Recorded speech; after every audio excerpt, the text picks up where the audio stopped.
6 teams in the tournament, and now we are down to the final 2. A clash between Mt.Rwenzori and Mt.Kilimanjaro. But first things first, let's watch what happened at the toss.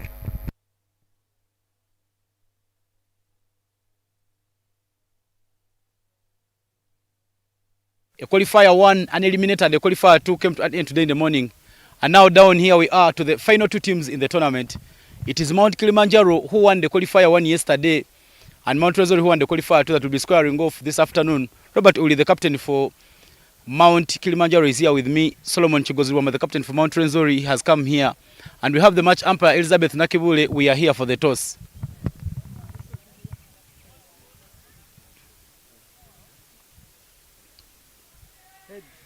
Heads is the call. And heads is on top. Solomon, come through very quickly. You've won the toss. What will you be doing first and why? We are going to be bowling first.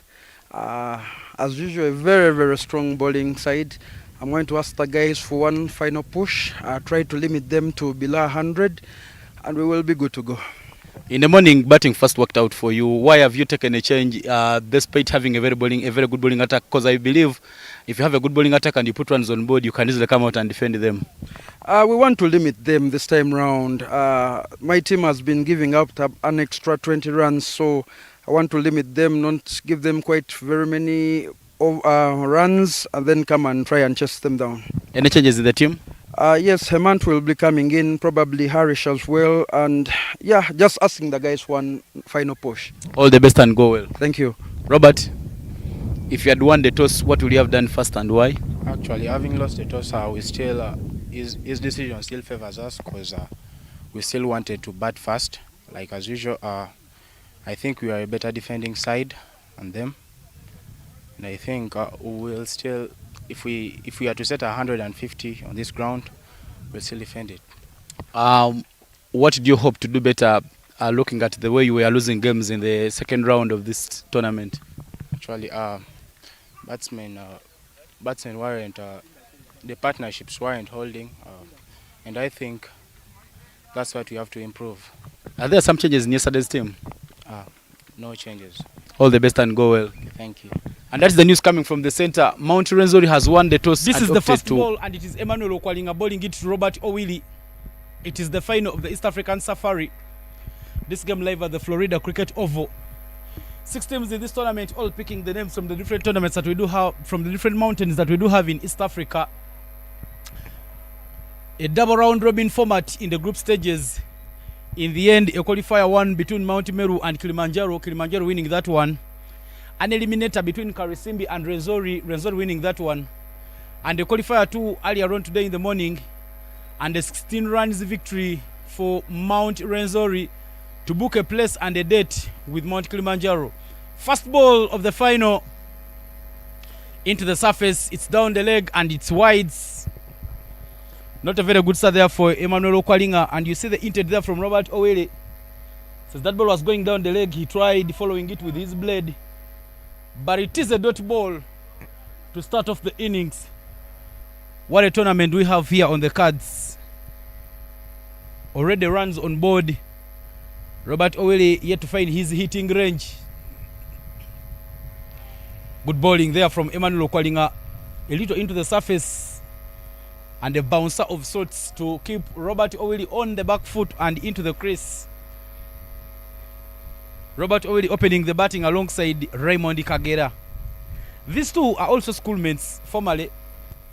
Owele completing his Form 6 last year, but these two played for St. John's High School Kauga in the Boys Nationals against Msoga College Mwiri. Too full and driven down. Power from Robert Owele and a misfield, a rare one from Tom Adupu. The power of that shot by Robert Owele.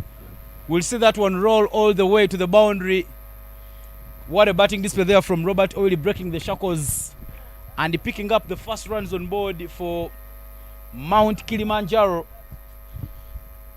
Tom Adupu somehow aligning himself well behind that ball, but not managing to stop it. And it is a boundary 4 for Mt.Kilimanjaro. Pulls one away. Not good control in that shot by the boundary. Back to back now for Robert Owele. A boundary on the offside.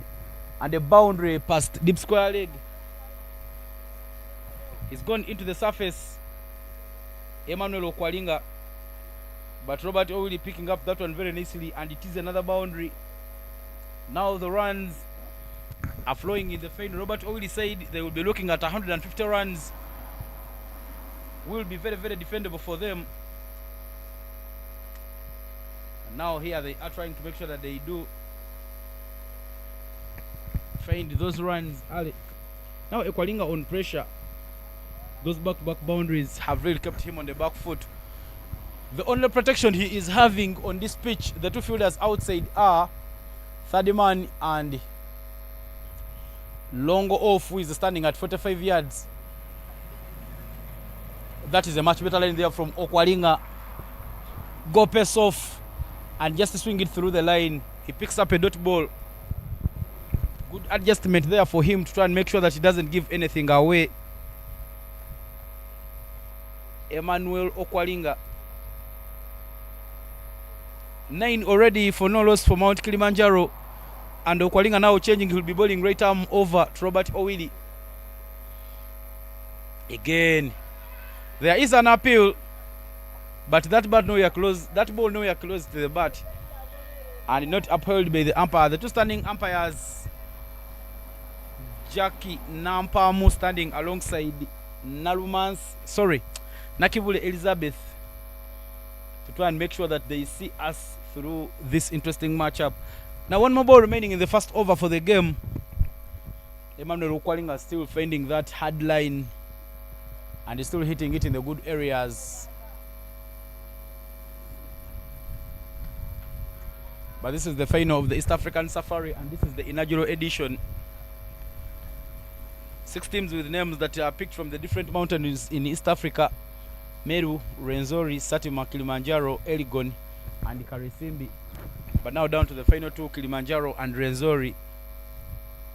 Pace off delivery there from Okwalinga, and a dot ball to end the over. 9 for no loss is the score at the end of the first over.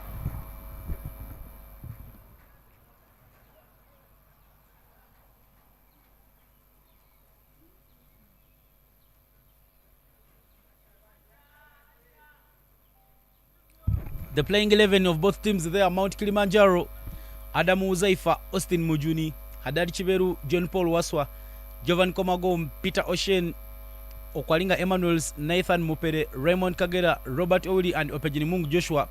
And the captain for that team is Robert Owili. And for Mountain Rwenzori, Solomon Luwamachigozi, Captain Tom Adupu, Akena Bosco, Emmanuel Okwalinga, Julius Boji, Twahabeiga, Hariom Dudarejia, Akena Elvis, Muhanguze Nox. And the 2 changes that they have made: Hemant Hirani and Haris Vagjani. And now they are sticking on the same plan that worked out for them against Mount Meru in the morning game. We now do see a spinner coming into the attack and coming early, and it is Lennox Muhanguzi. Mid on, mid off up for Raymond Kagera. One fielder being used at Kao corner in Emmanuel Okwalinga.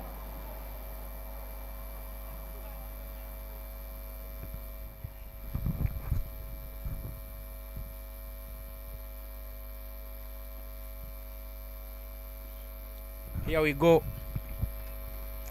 9 from the first over. Okwalinga should be bowling knowing that he has to make amendments for the damage which was made in the first over.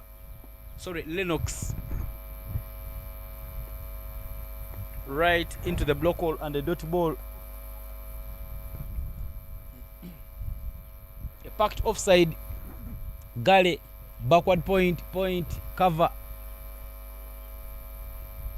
No room for him to hit.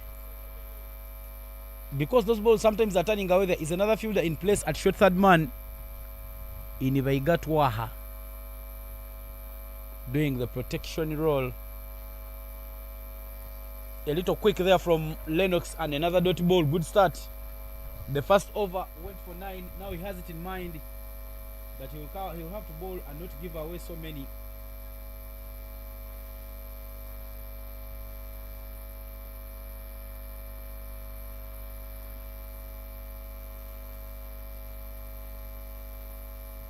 Beats him with that one, and it is the dot ball. Lennox loves bowling left arm round for the right-handed batters, but he bowls those unplayable lanes. And now 2 more to play in this over for Lennox. A little fall there for Baigatwaha, and it is a dot ball. In the Mount Rwenzori game, his first over was a maiden, and now 1 ball for him to wrap up the maiden. It is a dot ball and a maiden over. Good bowling stuff there from Lennox Muhanguzi. And as we come to the end of the second over, 9 for no loss is the score.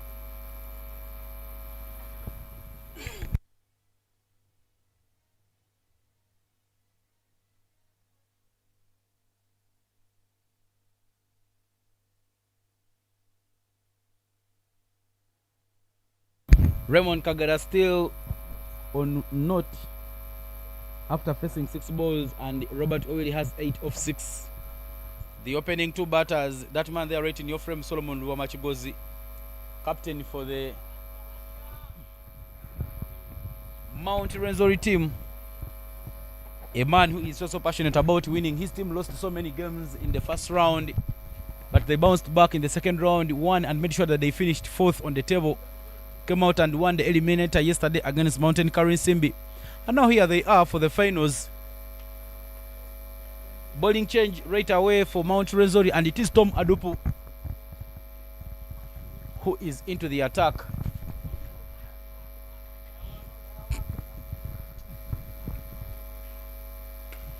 Picks up very nicely and it goes all the way.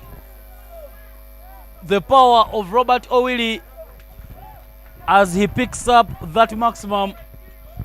Tom Adupu already in pressure. What a shot there from Robert Owili. Look at that one. He came quick and he went quick all the way for that maximum, and it is runs on board for Kilimanjaro.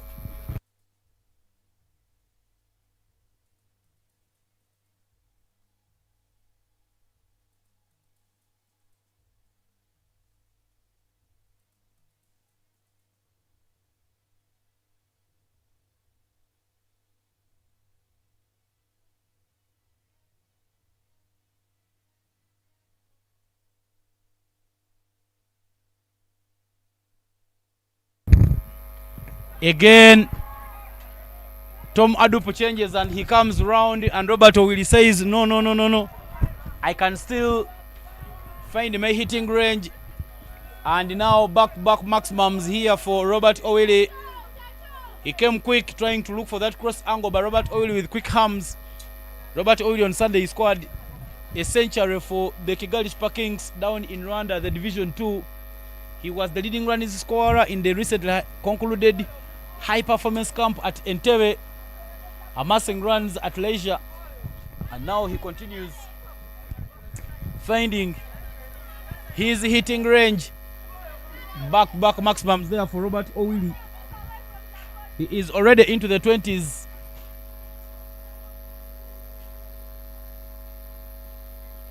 Much better, but again hit all the way for a maximum. What a shot there. The Owili show is now on 3 maximums in this over, and Robert Owili letting up the fireworks here at Florida.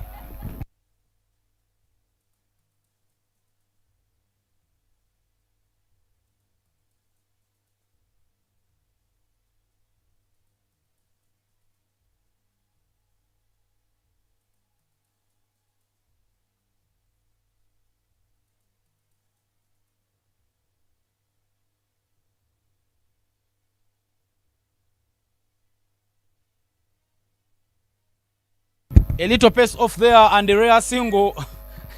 Robert Owili taken a very good liking to this over. 19 in the over already. 2 more balls to play in this over, and now Tom Adupu's breather will be that it is Raymond Kagera on strike. What a show, the Robert Owili show in this final. Tom Adupu and Raymond Kagera play for the same domestic club here in Uganda, Africa Cricket Club. And now he'll be hoping he can pick some 2-dot balls here.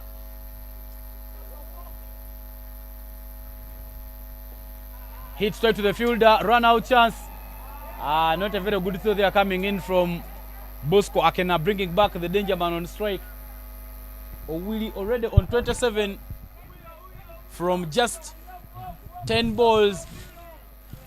What a batting display here from Robert Owili. He's played for the Uganda under-19, and his appearance was last year during the World Cup qualifiers in Lagos. But he's been finding his hitting arc every time he comes out to bat. And now, final ball of the over there coming in from Tom Adupu. He bowls it wide and he will have to ball it again. Even if you're the one, you must be having some sorts of pressure, because Robert Owili is showing that he has the muscles and he can find the runs.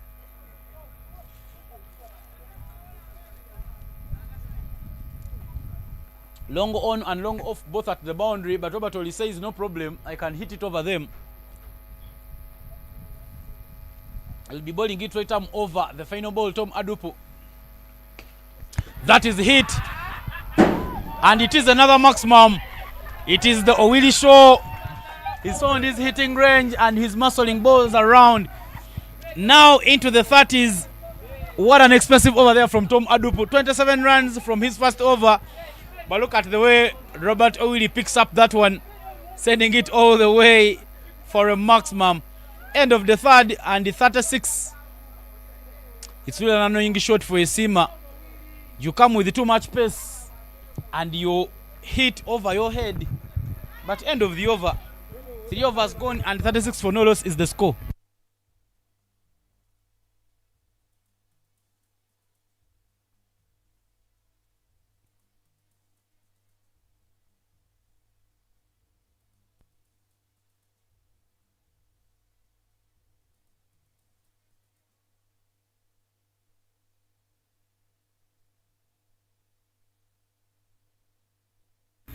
Lennox Muhanguzi back into the attack after Maiden. Good start there for him. Run out chance. Not completed there. There was too much backup towards his side, the wicket keeper, but he doesn't take any chance. That could have been clearly run out. Look at Martin Julius Woj got the ball. Nowhere close. Take a chance. He doesn't take the chance. And now Hemant Hirani will have a conversation with the ball. Lennox Muhanguzi. Long on, long off at the boundary. He's been looking so comfortable hitting the seamers. And now, time to see what Robert Owili can do. There is an appeal, yes! On the edge of the blade of Robert Owili, and Lennox Muhanguzi manages to put some bit of a breather. Disappointed there, Robert Owili. He wanted to muscle him away but didn't make any contact. And there he goes. 33 of 12. And now some bit of a breather here for the fielding team as they pick up the big wicket, the wicket of Robert Owili. And that's the replay there, clearly off the blade and to the pad of the wicket keeper who stood up very early. But Akena Bosco from second slip running all the way and getting hold of that chance. And it is a wicket that goes. That's the moment. Clear deviation there off the helmet of the wicket keeper Julius Woji, but Akena Bosco, good anticipation, gets hold onto the chance, and it is the first wicket that goes. 37 for 1 after 3.2, and Peter Ochen is the new batter in.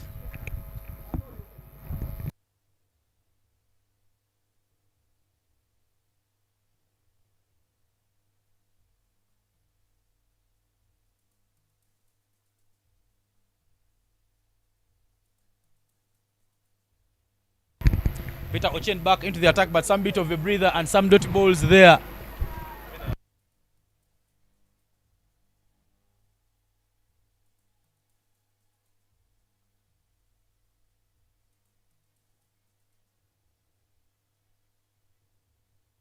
Well driven down the ground there by Peter Ochen, but he will pick up the fielder and they will take the single.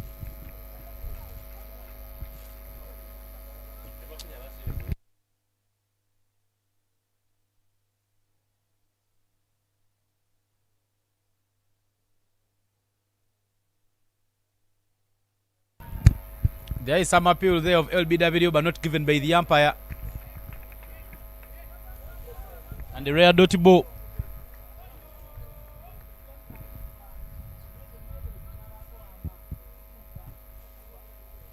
It's a winner takes all. It is the final of the East African Safari. Hit, but it doesn't carry to the fielder, and it is a dot ball. End of the over. But what an over there from Lennox Muhanguzi. Just one run from that over and the wicket falling in the over. 4 overs gone and 38 for 1 is the score.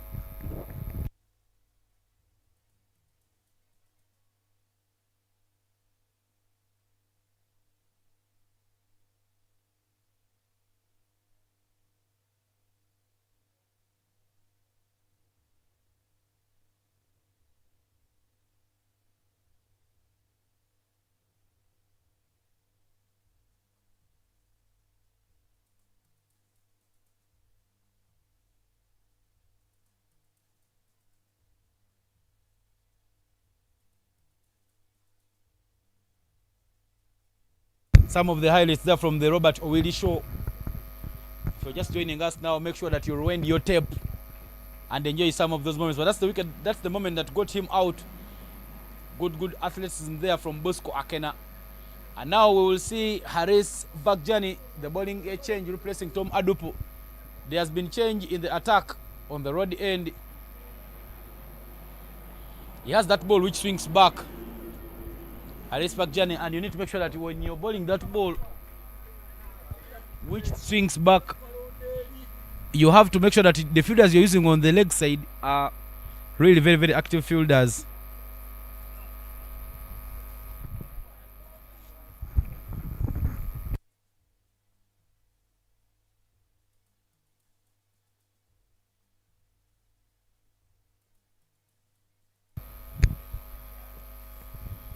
Beats him with the pace. Haris Bakjani now bowls one which goes away from Raymond Kagera. Kagera 2 off 11. Not so good figures there for you as an opening batter in a T20 game. They could be good in test, but this type of game needs someone who will show some bit of urgency. Even though not scoring the runs, at least rotate the strike and keep finding those singles. A dot ball there, a rare one. But for Raymond Kagera, we'll expect to see many of these. And now Mt.Rwenzori is starting to squeeze in some dot balls with the departure of Robert Owiri. Owiri was really muscling the power play. And now since he's out, they'll need to make sure that now they come and bowl the good areas.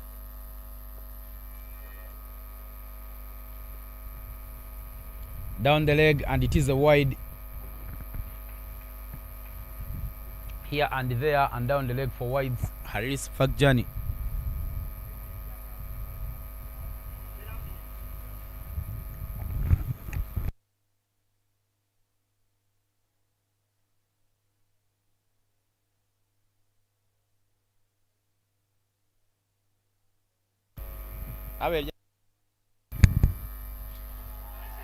There is some appeal there, but the umpire says no, it might have not touched anything. Haris Bakjani gets it angling away from Raymond Kagera. Raymond Kagera clueless on what to do.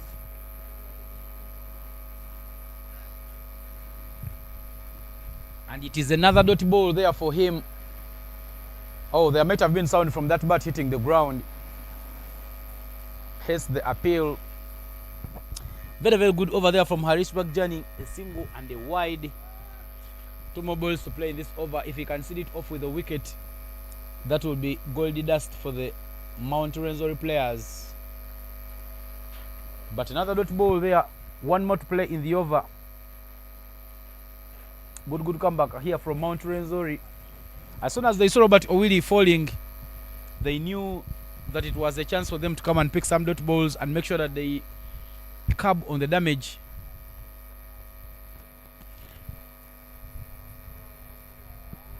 Third man and long on are the 2 boundary raiders for Haris Bakjani, and this is the final ball of the over.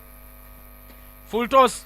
Oh, hit straight to the hands of the fielder Wahabaiga, who doesn't move some few feet forward to hold the catch, and it is a chance created and a chance put down. Clearly that ball was there for the catching by Wahabaiga. A pace off full toss there, but look at that one there. He waited for it, but the ball never got to him. He put his hands there, though he never got stuck. End of over number 5, and 40-1 is the score.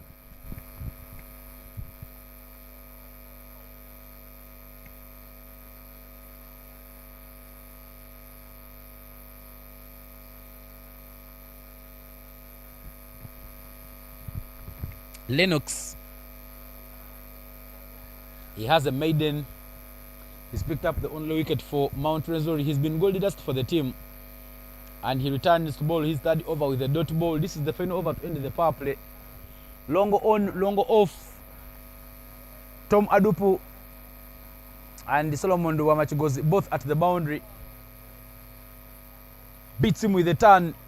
The left-armer who comes round has that ball which angles away, and it is another dot ball there for him. A little quick there from him, but a catch in terms of fielding there. That was really a ball to be fielded by the bowler. But a single taken. Projected score 149 might be unachievable with the fact that Owiri has gone back to the heart. Another dot ball there for Lennox.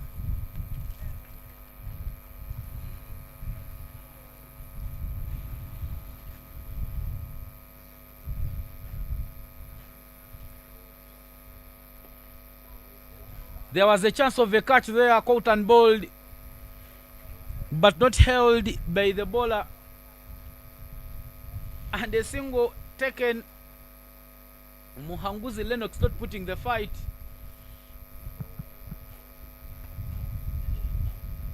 Good work there from Lennox. He's given away just 2 runs in this over. And at the end of the power play, 42 for 1 is what Mt.Kilimanjaro has on board. This is the final of the East African Safari, proudly sponsored by Dafabet, Deep End Sports Media, and Kingsley Children's Medical Center. Tournament organized by Mukono Cricket Community and Cricket Uganda to make sure that the youngsters come out and play. After all, being young has playing in it. It is the final. 2 teams right in this game, Mt.Rwenzori and Mount Meru. It is Mt.Rwenzori and Mount Kilimanjaro. These mountains are both found at the borders. Kilimanjaro borders Kenya and Tanzania, whereas Rwenzori borders Uganda and Rwanda. Bowling change there. Oh, sorry, it's not a bowling change. It's Harris who continues to bowl.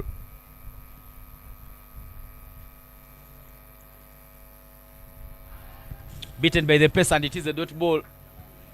Mt.Rwenzori has won the toss in this game and opted to bowl first. So far, the plan was not working in their favor because Robert Owili had found his hitting range. But now, there has been some changes in terms of bowling that have been made. And the bowlers are now hitting the good areas, picking up the dot balls. Now there will be dot ball pressure, which always creates wickets.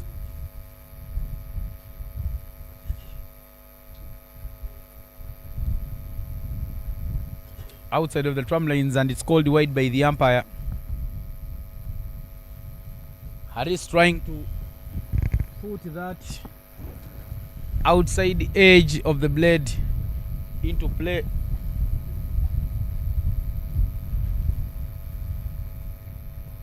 Third man right at the boundary, because Harris has that ball which turns away from the batter, so you don't have to make sure that when it gets off the edge, they can get it. Another dot ball there for Harris.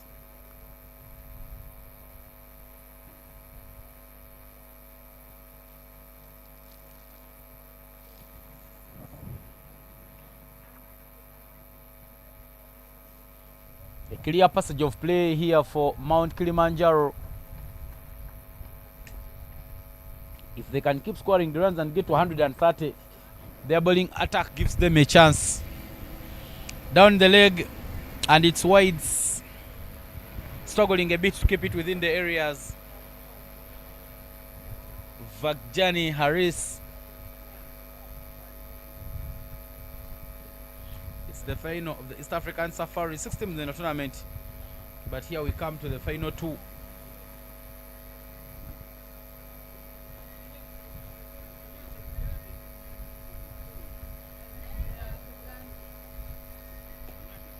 Right in the arc, but that's well driven. And the run is taken.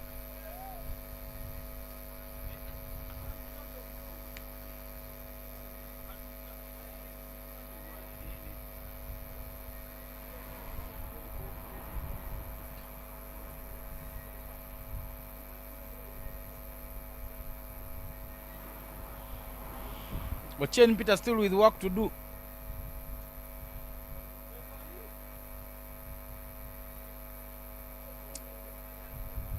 Wides again there for Mount Kilimanjaro.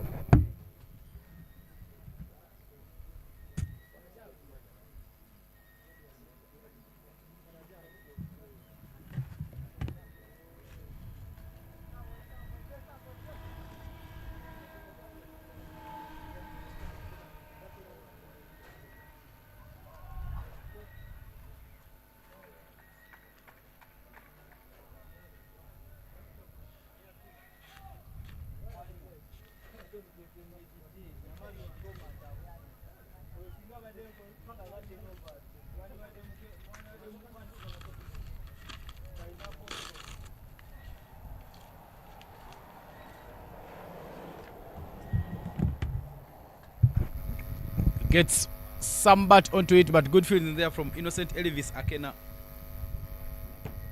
not allowing them to take the run.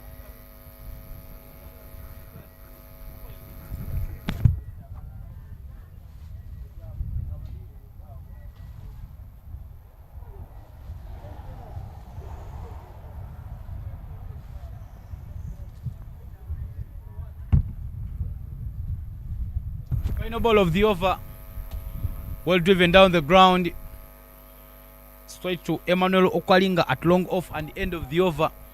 7 gone and 47 for 1 is the score.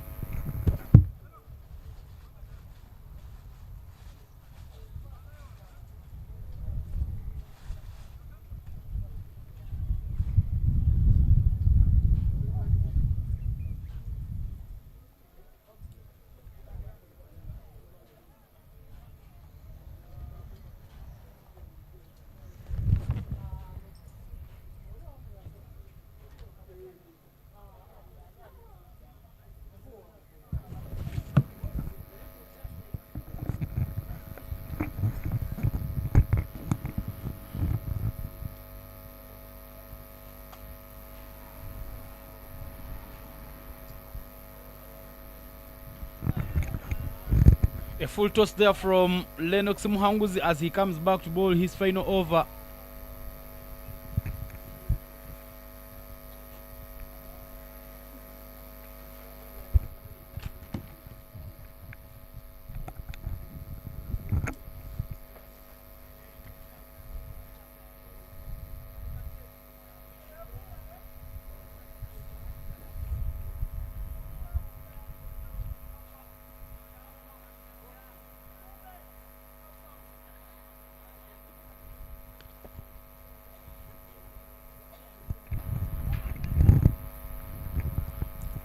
He can't find any gap.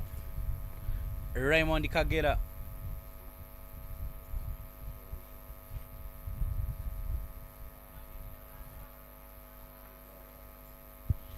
Dot balls still flowing there for Lennox. He has been the most economical. This is his final over, but he has only gone for 5 runs and he's picked up a single wicket.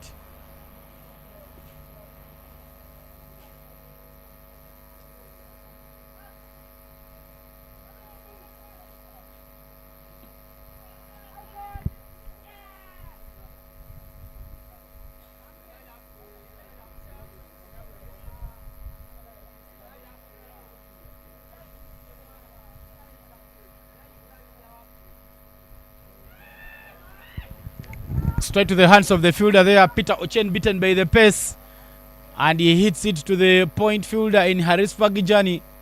Second wicket falls there. They have failed to hold their innings together.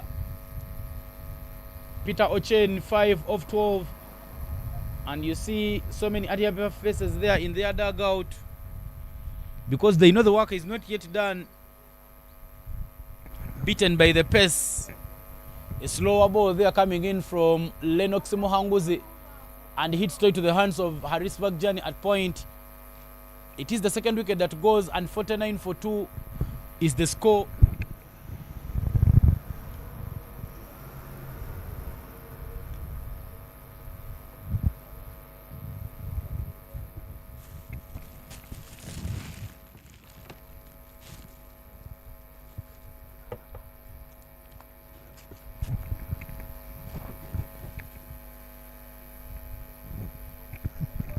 Still work to be done. Robert Owili and Peter Ochen both falling a little early.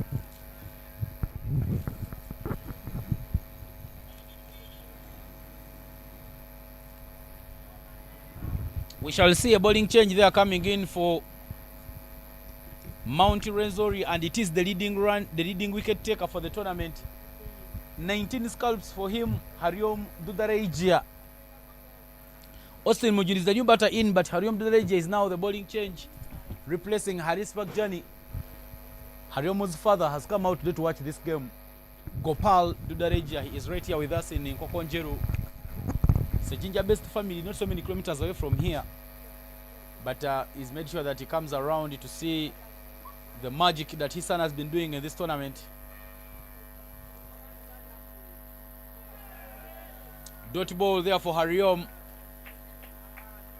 Beats him with the pace.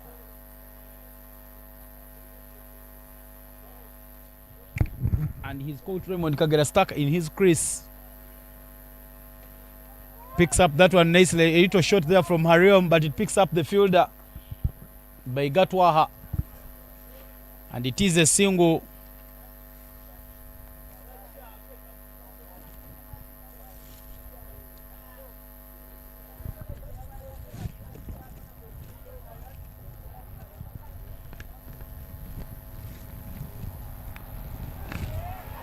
Beats him, and it is an LB upheld by the umpire. Shuffling across the stumps, and Hariom Duderajia picks up another wicket, the 20th in this tournament. He's been coming out to bowl and picking up wickets, and now he manages to pick up another wicket. What a good bowling display there from Hariom, as he manages to pick up that wicket.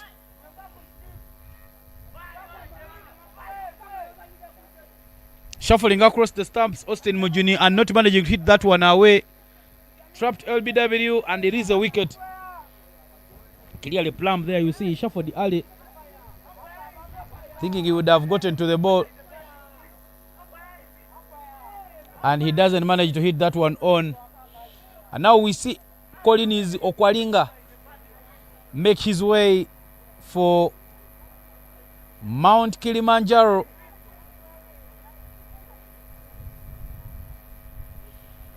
$50 runs for a loss of 3.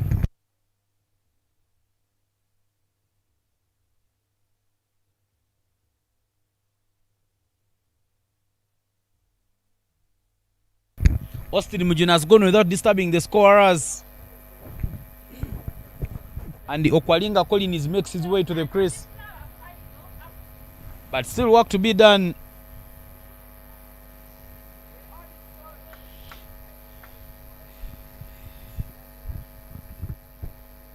Some of the fans there watching this game, Conrad Rwama and the Mukisa of Meru, alongside one of our scorers, Sandra Nyesigire, right there at the bunkers, Florida Cricket Ground, one of the beautiful places you would be in and watch cricket. The pitch has some bit of a raised bunkers that fans always come around and sit on to watch this game.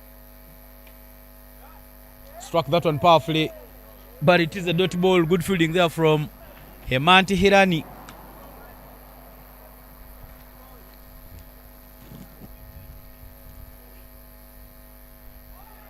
Beats him by the pace, and it is another dot ball. It's an interesting matchup here. Now one more ball remaining to play in the over.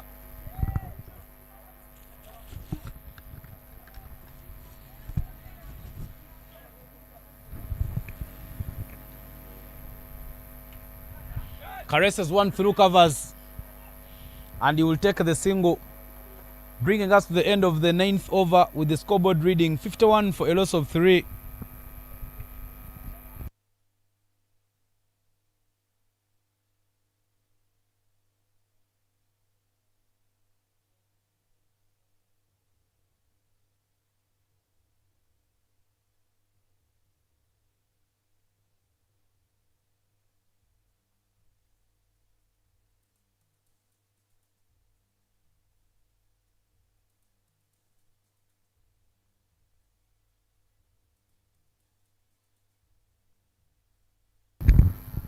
Another bowling change for Mt.Rwenzori, and it is Hemanti Hirani who comes into the attack, replacing Lennox Mohanguzi, who has completed his spell. Hemanti, the older brother to Haris Vakjani, the seamer that you saw bowl before Hariom from the Roddy end.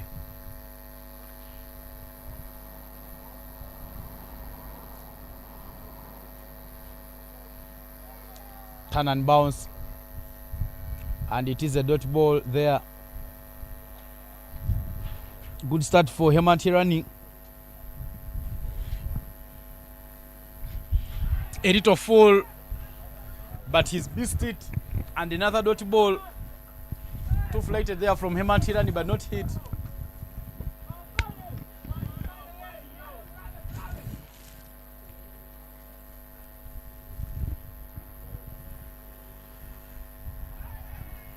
There was a muted LBW appeal, but not given by the umpire.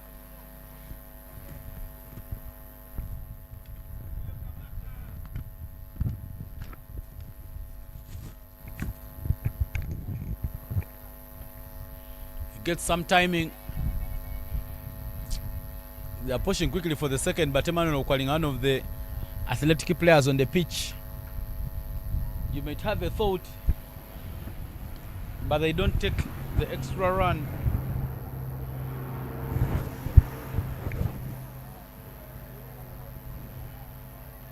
Dot ball. Good passage of play now for Mt.Rwenzori, as they are still finding a way of curbing the damage which was created by Robert Owili right in his hitting arc, and pass to Solomon Luwama to pick up the single. 2 runs off Mt.Rwenzori's first over, and at the halfway mark, 53 for a loss of 3 is the score.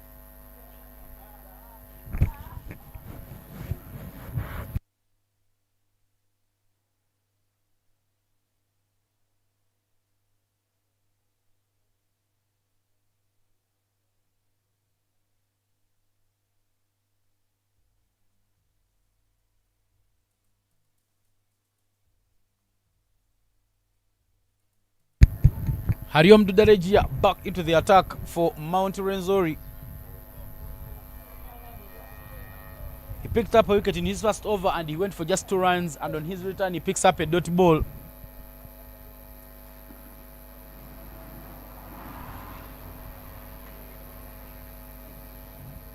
Keeping him stuck in his crease. Okwalinga really interested in getting the strike. But good bowling here for Hariom. This time a little quicker. And he picks up the 3rd dot ball. Hariom Dudarejia bowling the good areas. Full and outside off stump, but it is another dot ball. He's bowling all the variations to make sure that he doesn't get hit. Brilliant stuff there from Hariom. 2 more to play in the over. And Raymond Kagera can't get bat to any. Way outside off stump, and it's wides. And they will take the run 2 wides. Not sure what the thinking was there for Hariom, but he wanted to try and make sure that he rushes the batters. Now Okwalinga Emmanuel is on strike to face the final ball of the 11th over.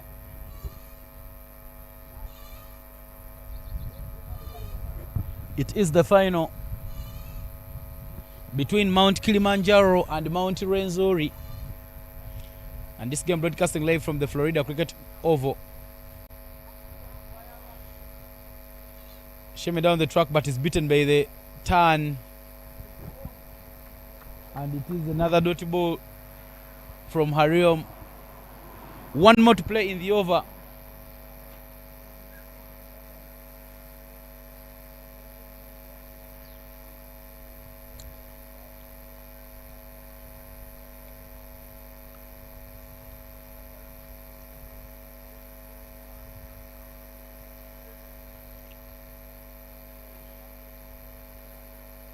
Dot ball and the end of the over. 2 runs off the over. And at the end of the 11th over, 55 for a loss of 3 is the score.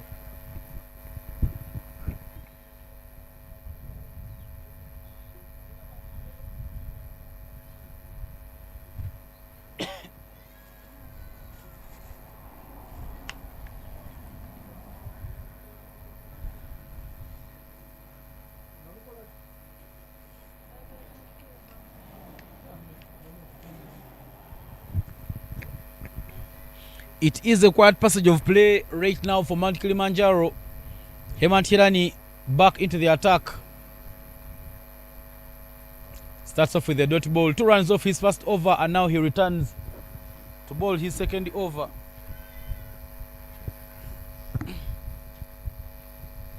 Raymond Kagera 7 of 33. Caresses one to cover as it picks up the fielder. There is a run out chance. Not given by the umpire. They do take the run. Good running there, but that ball a little straight to the fielder.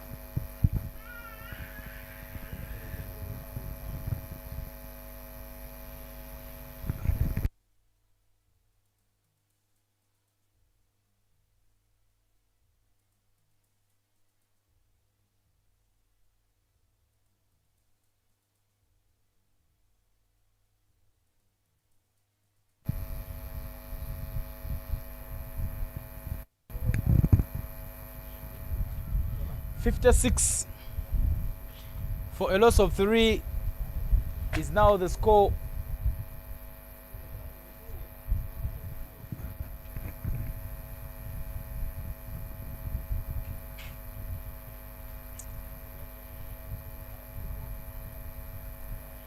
It's a beautiful passage of play here. The game now evenly poised. Current run rate now dropping to 4-4. At what time in the game when Obertol was still at the square, it was in 10.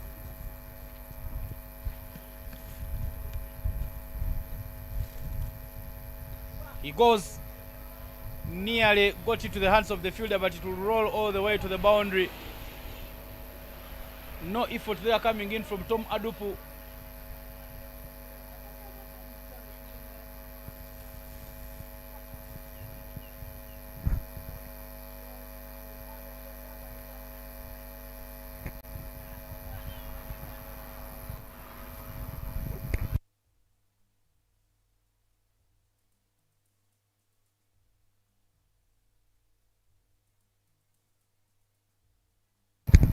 There is an appeal, but not given by the umpire, and it is a dot ball.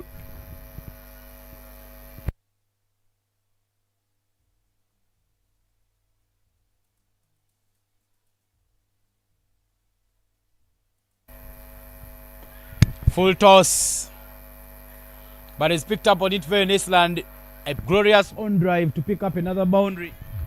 2 boundaries in this over. Heman trying to buy a wicket, and Emmanuel Okwalinga gets onto that one very nicely. Now 1 more ball to play in this over.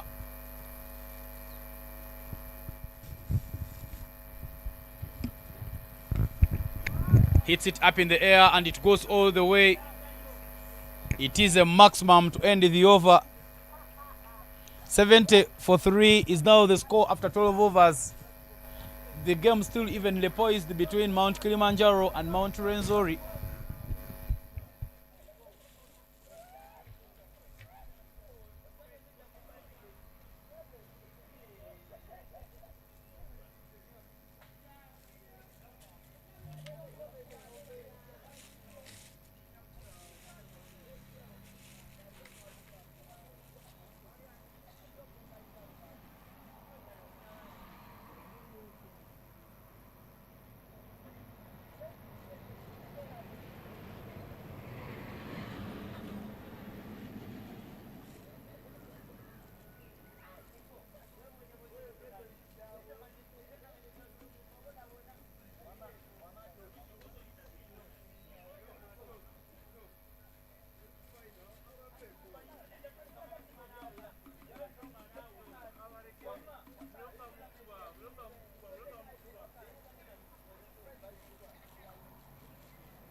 A bit of a break in play, but here we do return.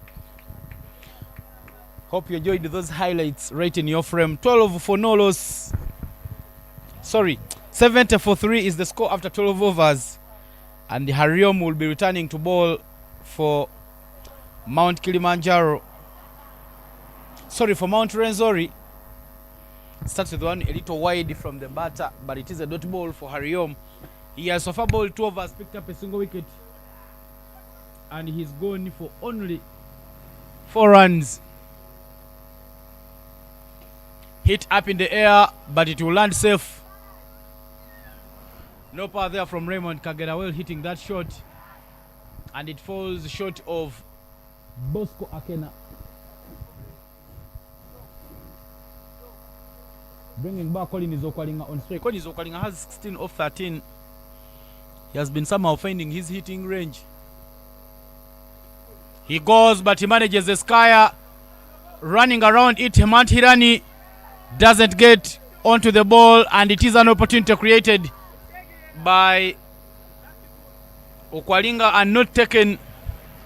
So many fielders looked interested in taking the catch, but none of them could complete that catch. A Skyer there from Okwalinga, not taken.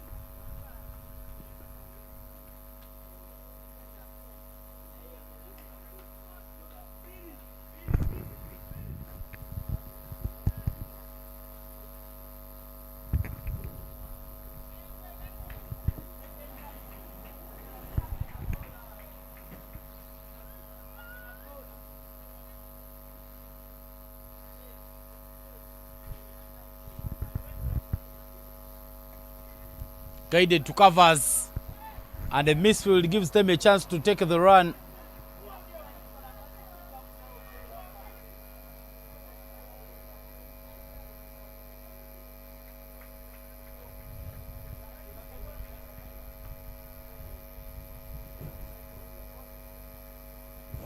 This time round, he times that one very nicely.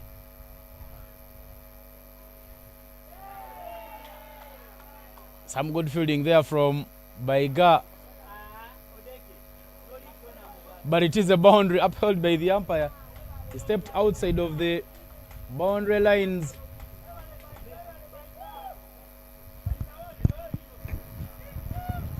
Bringing us to the end of the over. The effort going in vain. And after 13, 78 for 3 is the score. Solomon Wamachigozi said that they will be hoping they can limit them to less than 100 runs. But now the projected score is 120, and they look to be scoring the runs.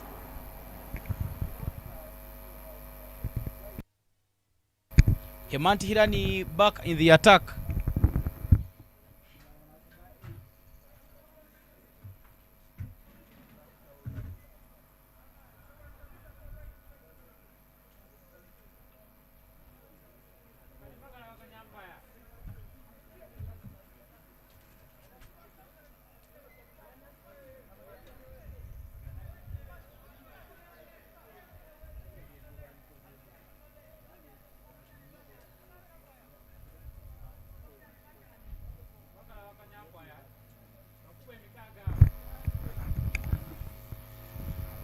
A thick edge there from Okwalinga, and they're pushing quickly.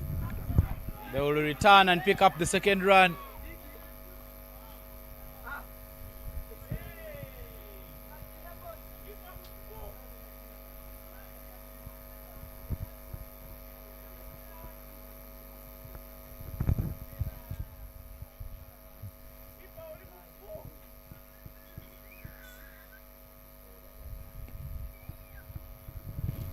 Dot ball there from Hemant Hirani, good bowling.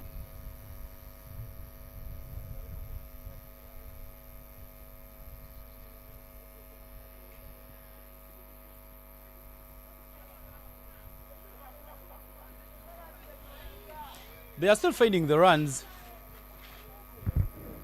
Good placements there.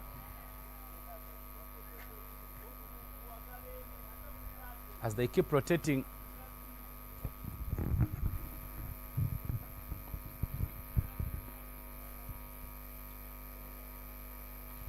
Picks one off the pads, and they take the single. Good rotation. Good work now between these two batters, Okwalinga and Raymond Kagera, as they keep finding the runs for Mount Kilimanjaro. Now into the 80s. Current run rate is 6. Cramps him for room, but that's straight to the field, and it is a dot ball.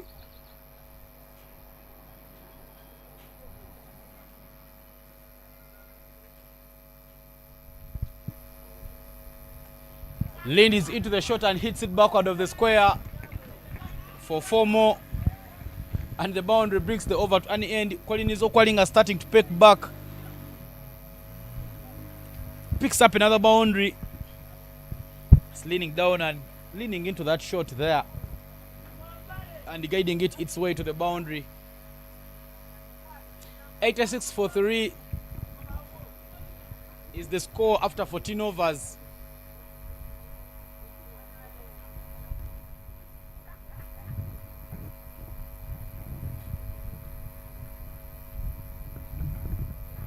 A bit of a chat there before we do see who comes into ball.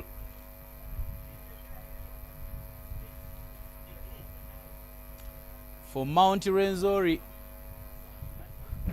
Kaukuna, long off, long on, and extra cover at the boundary. But Hariom starts off with the dot ball there. Good bowling. He's forced him to get onto the back foot.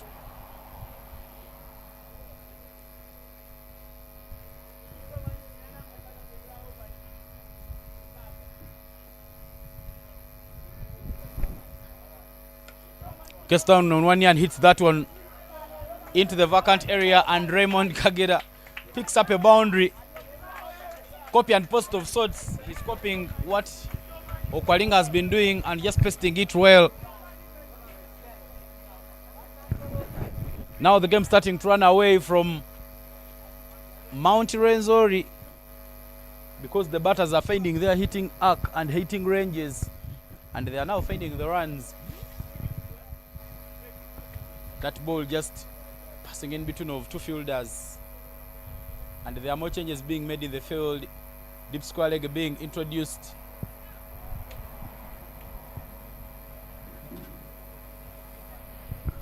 They are now deploying all the 5 fielders. Deep mid wicket, cow corner, long on, long off, extra cover.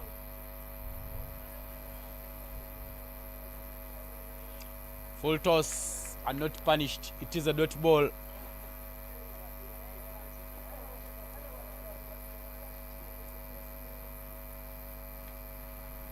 Off the inside edge of the bat, and another dot ball.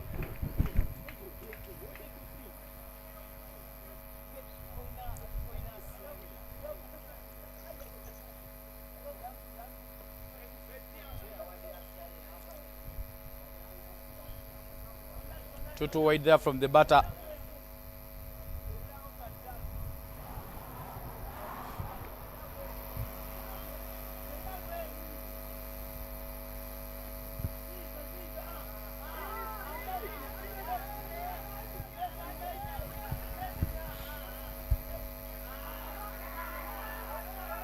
Not the best of fielding displays there. And extra runs taken by Mt.Kilimanjaro.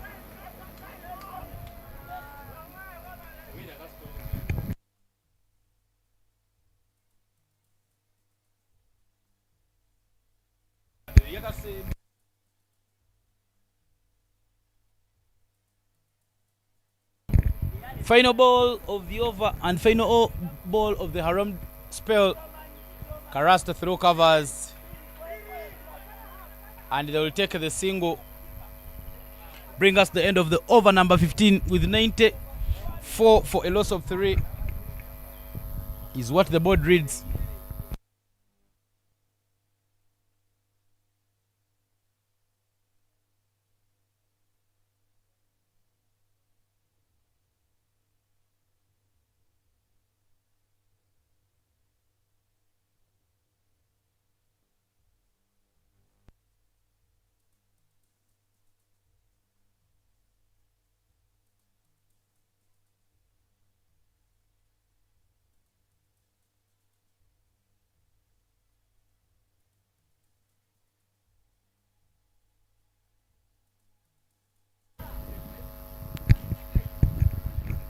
the tournament in terms of statistics there. And we will be seeing a Sima coming back into the attack. Emmanuel Okwalinga returning. He comes into this game at the back of a player of match award performance. He made sure that Mt.Rwenzori makes it into the finals because of his bowling spell in the morning against Mount Meru, where he picked up 4 wickets. Raymond Kagera is on 21 off 45 and Collins Okwalinga is on 25 off 20. 94 for 3 with more 30 balls remaining in this innings. If they can add some more runs, Mt.Kilimanjaro, and end at 130, maybe they'll have gotten to a total that they can come out and defend. Okwalinga in this match has so far bowled 1 over and it's gone for 9 runs. Now he returns to continue bowling there for the team.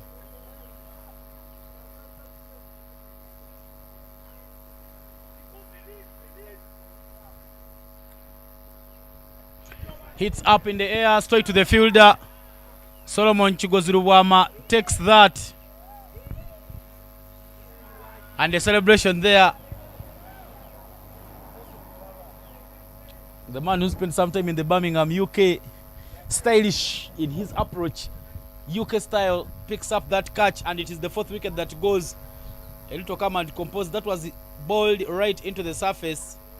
Kagera trying to go for that pull shot, but he manages a little further.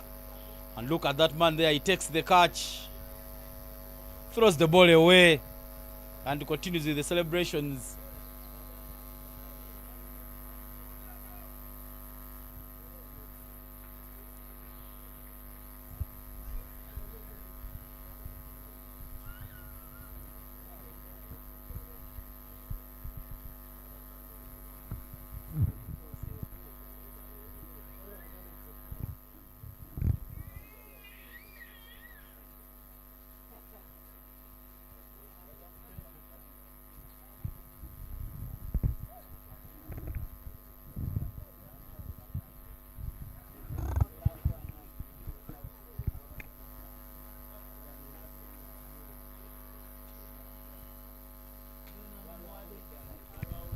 Komagom Jovan is the new batter in for Mt.Kilimanjaro.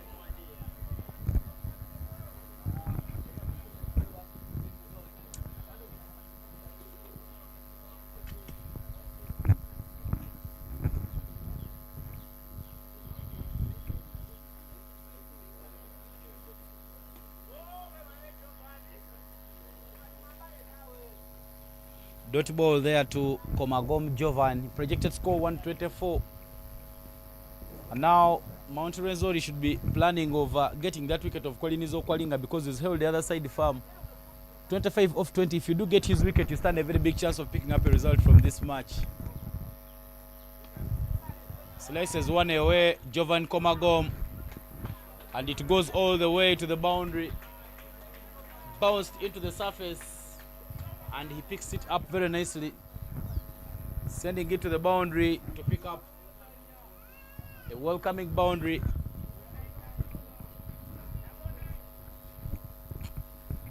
Too short into the surface, too wide. And Jovan Komagom hits it on.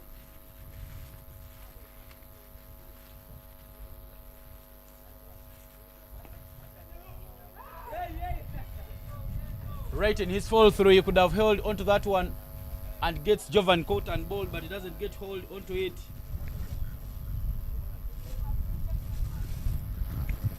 And it is a dot ball.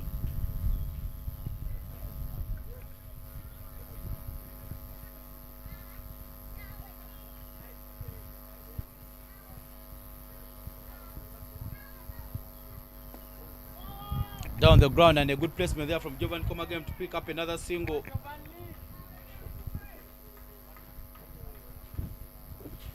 Good batting here for Mt.Kilimanjaro. Even though they have lost some wickets, they have not stopped finding the runs.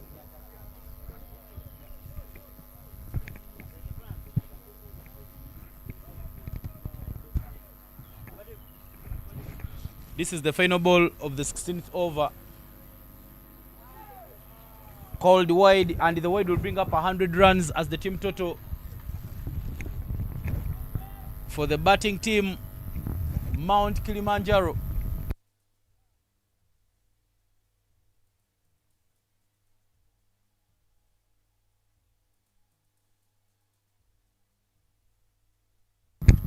Runs now on board for Mount Kilimanjaro. Hits right and hit very nicely there by Collins Okwalinga, taking on his namesake Okwalinga, and that goes all the way to the boundary. End of the 16th over, 104 for 4 is the score. A little into the surface, a little wide, and Okwalinga manages to hit it down the ground for 4 runs.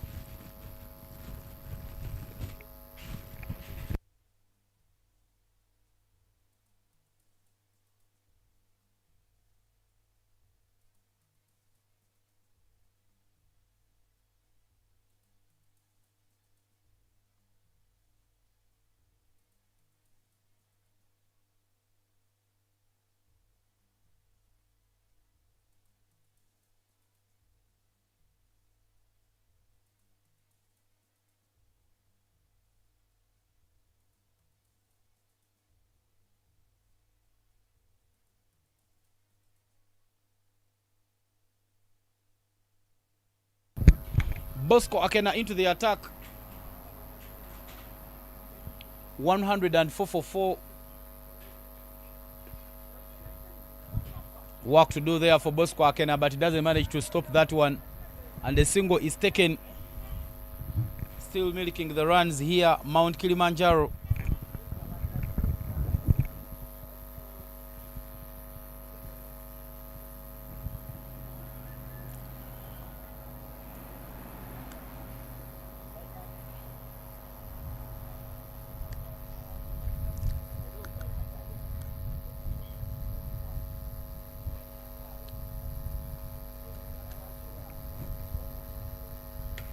Power down the ground and work for the fielders to do.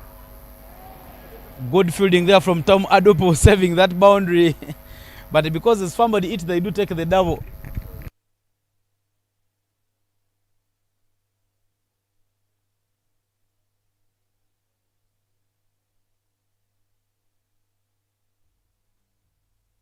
Good fielding work from Tom Adopo there to cut off the boundary.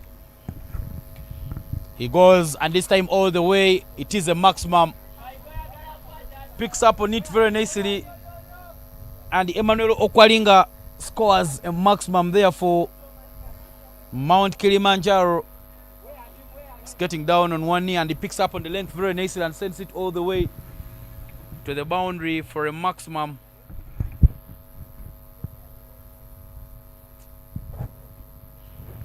$113 now.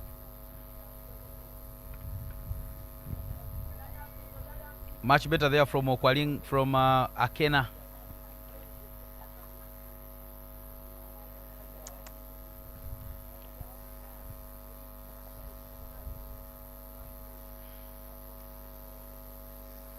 Shimmy down the track, and Sweaters would love to see it. Work for the fielders to do. Tom Adopo there. Brilliant with a fine stop and just a single they will do take. Now one more ball remaining in this over.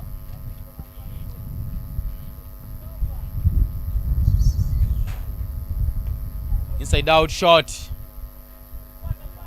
And the ball getting stuck in the surface there.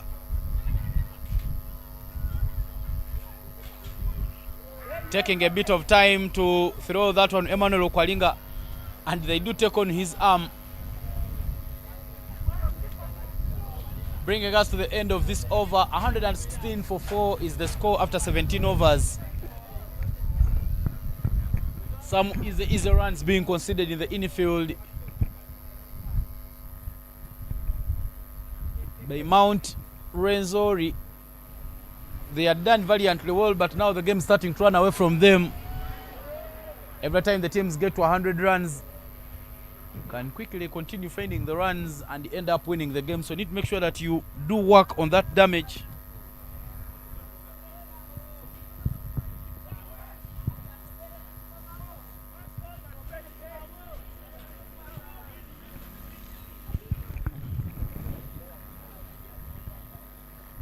17 gone and 116 for 4 is the score.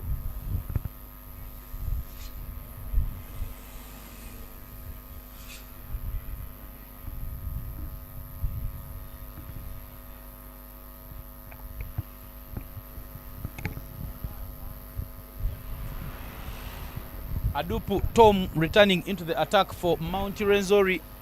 3 more overs remaining in this innings. Mt.Rwenzori won the toss and opted to bowl fast, but the plan not working out for them now. Runs have been flowing for Mt.Kilimanjaro.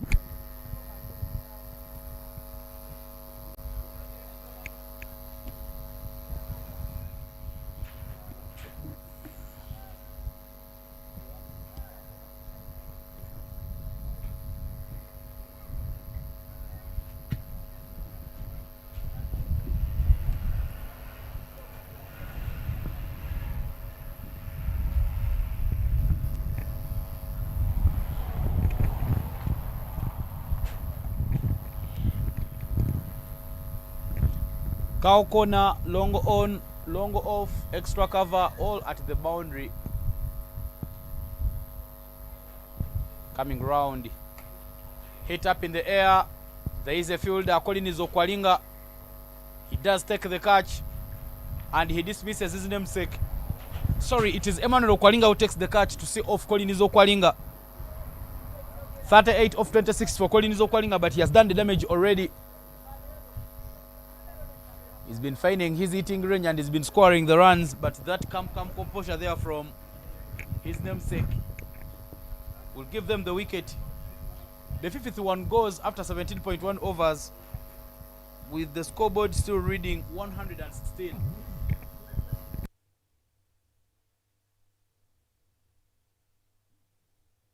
And Chiberu Haddad is the new batter in for Mt.Kilimanjaro.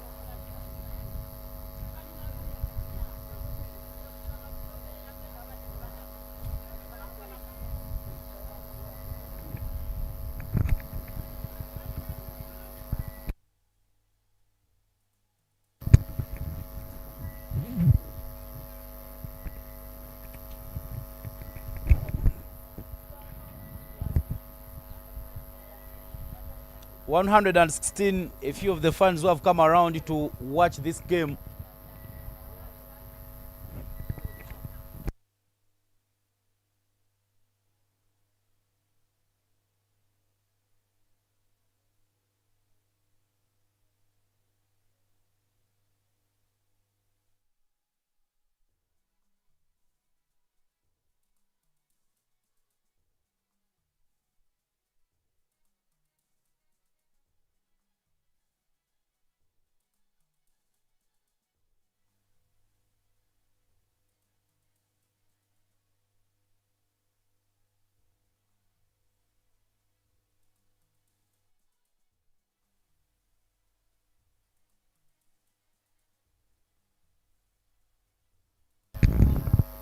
That is the dugout for Mt.Kilimanjaro.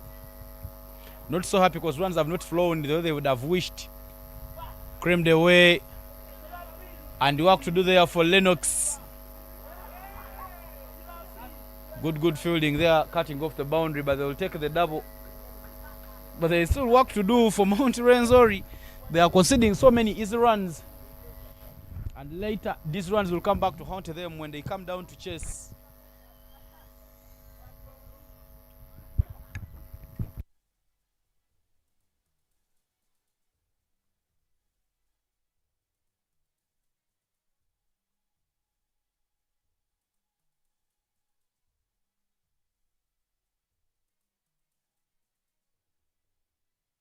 Well guided backward of the square there by Haddad Chiberu to pick up another single. Good rotation between Haddad and Giovanni Komagom. The two still continuing to find and score runs here for Mt.Kilimanjaro. Now 2 more balls.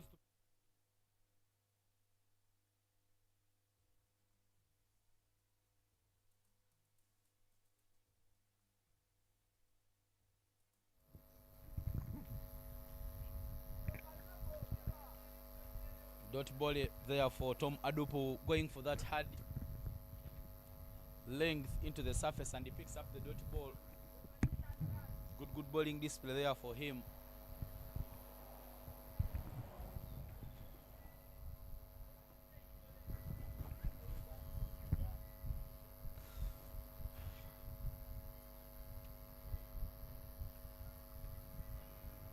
Yoked, and he will take the run, bringing us to the end of over number 18. 120 for a loss of 5 is the score after 18 overs.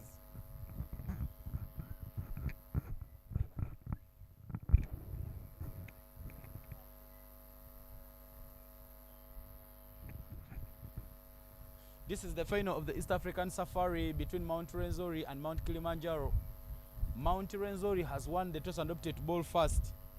120 for 5, with the 12 more balls remaining in the innings. Emmanuel Okwalinga with the ball to bowl the penultimate over.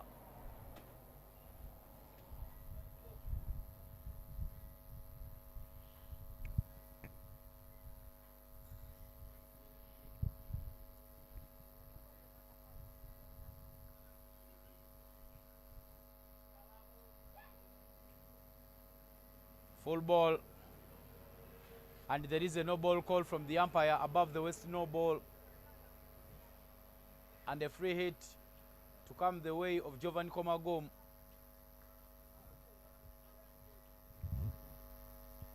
A very quiet field for Mt.Rwenzori. Looks like they are starting to concede the defeat right in the first innings. Goes hard but he misses, and it is a dot ball. Good lines there being bowled by Okwalinga, picking up the dot ball.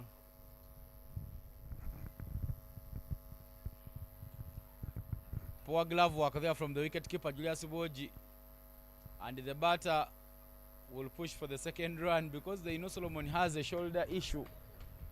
They were supposed to take on his arm as soon as that ball went straight to him, and 2 byes taken. Runs are still flowing here for Mt.Kilimanjaro.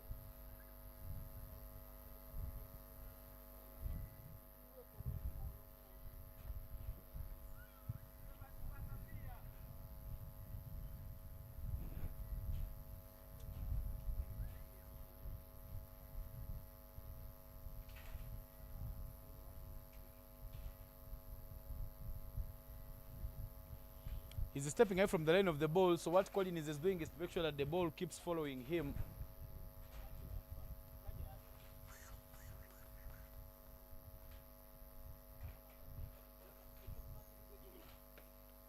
This time around he gets back to ball, and they will take the single. 1 more to play in this over.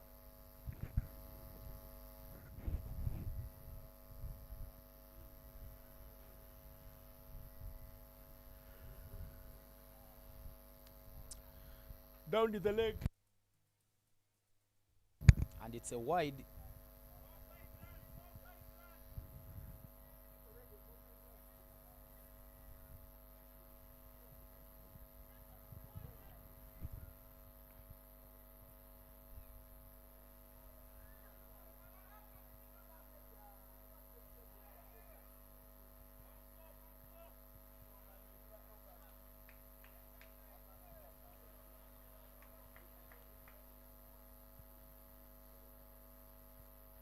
That's hit up in the air,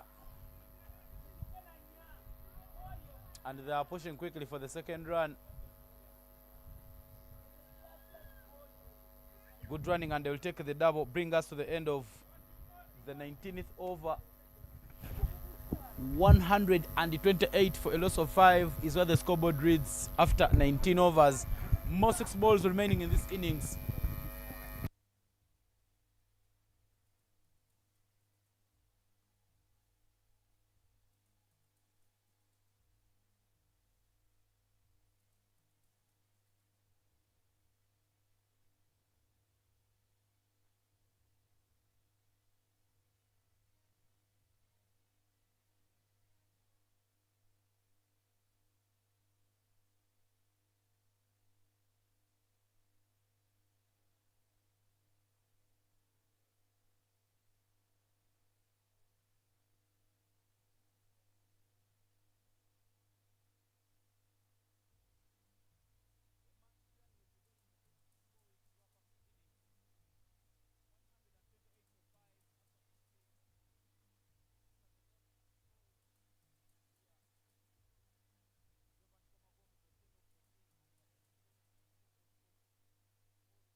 Dot ball there for Hemant Hirani.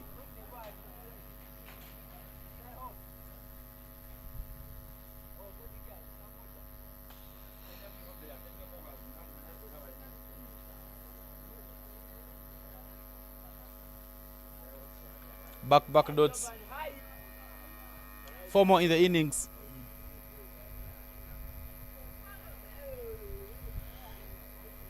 Gets back to ball and a misfield there by Tom Adopo, as that one goes all the way to the boundary. He went for a long barrier and he went down early, and the boundary will take them in the 130s. Now 132 for them with 3 more balls to play. Look at that one there. Up in the air. But the blank is safe and they will go for a double. 130 for now. Solomon was wishing that they could limit them to score below 100.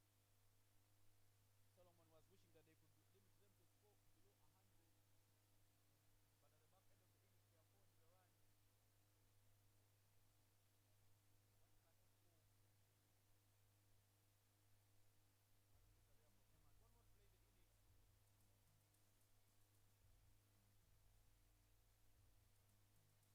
at the back end of the innings, they are 4 in the run. Van Komagom goes, but he picks out the fielder Tom Adopo, and it will be a single, bringing the innings to an end. 135 is where they will end, and 136 from 120 balls for the win to go the way of Mt.Rwenzori. This is the final of the East African Safari. Mt.Rwenzori won the undebated ball first. Colin Okwalinga 38, Robert Owili 33 of 12, Raymond Kagera 21 of 46. Lennox Muhanguzi was unplayable this afternoon. He bowled 4 overs, conceded 6 and picked up 2 wickets. One apiece for Okwalinga and Tom Adopo. And as we come to the end of this innings, we'll leave you with the highlights and we will take a short break.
Good passage of play so far for Mt.Rwenzori as they are now finding the runs. Despite an early setback, losing an early wicket, and now Adali Chivedu spinning the ball a bit, but he's been bowling it to the pads, and easy pickings there for Bosco Akena and Hariom Dudarejia,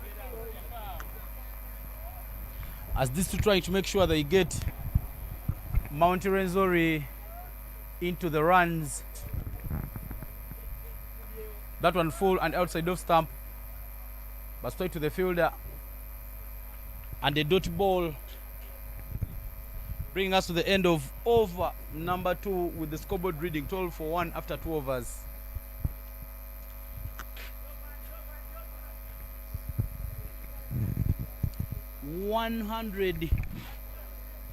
And 24 more runs from 180 balls for Mt.Rwenzori to pick up and win the game here.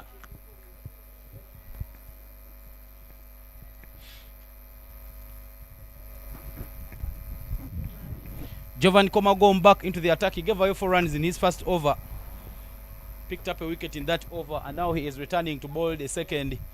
Long on and extra cover both at the boundary for Bosco Akena. A little loose and off the edge of the bat.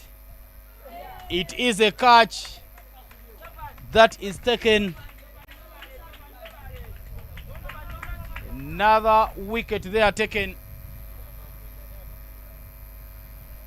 Good display there from the fielding team as they are making sure that they do pick up the wickets off the edge of the bat. And now more pressure going the way of the Mt.Rwenzori batters as they have lost 2 wickets in a flash.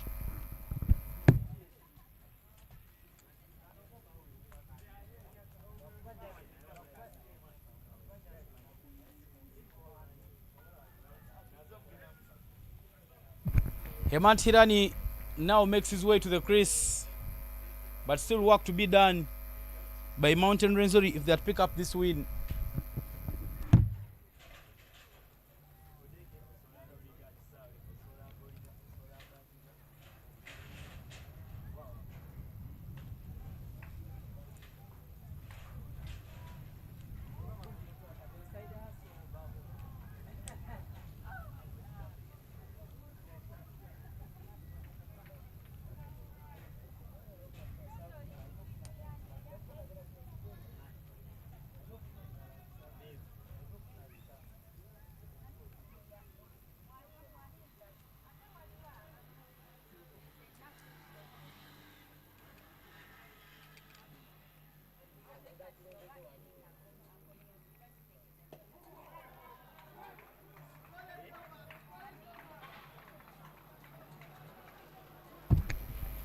Good bowling there from Jovan Komagom as he picks up dot balls here. Another dot ball there for him. Hemant Hirani yet to get out of his blocks and find the runs. 12 for 2.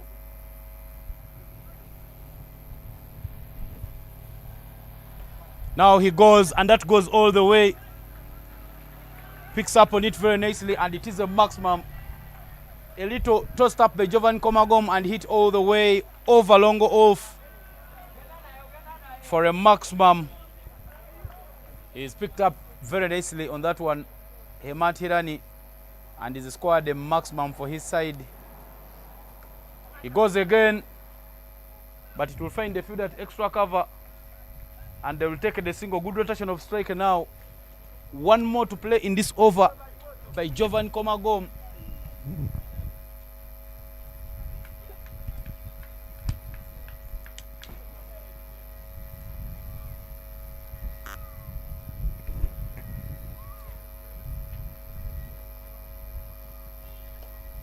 Well driven down the ground by Hariom Dudarejia.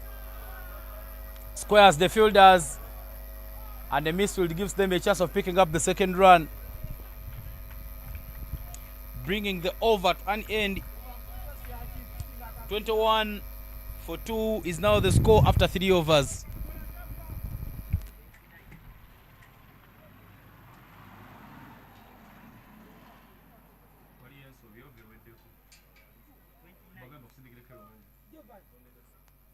as if it is a 7-ball over.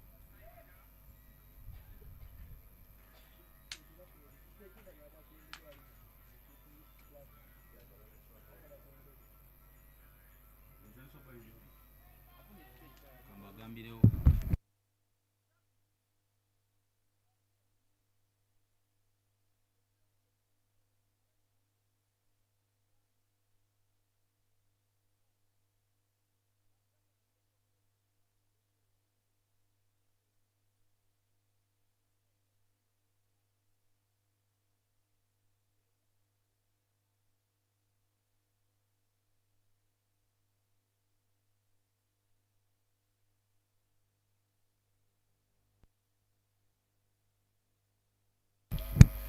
$20 for 2 after 3.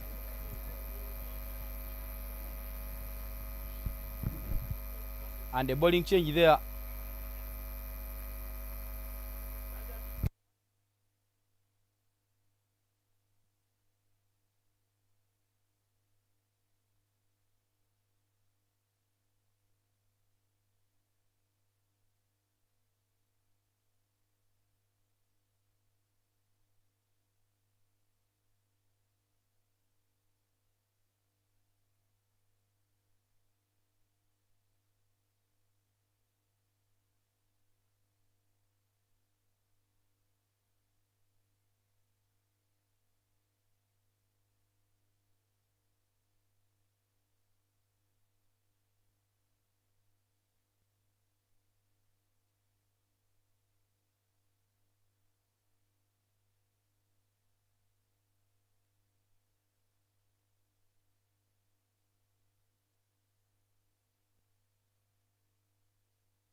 Hariom Dudarejia and Hemant Hirani are building a partnership here for Mt.Rwenzori. 45-2. Raymond Kagera back for his third over.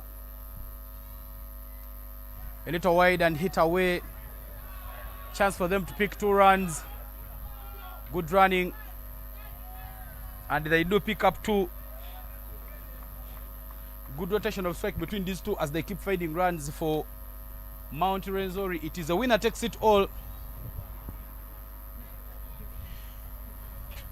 They will either win this game or go home empty-handed. No room for error between these teams. So you have to make sure that you're finding the runs.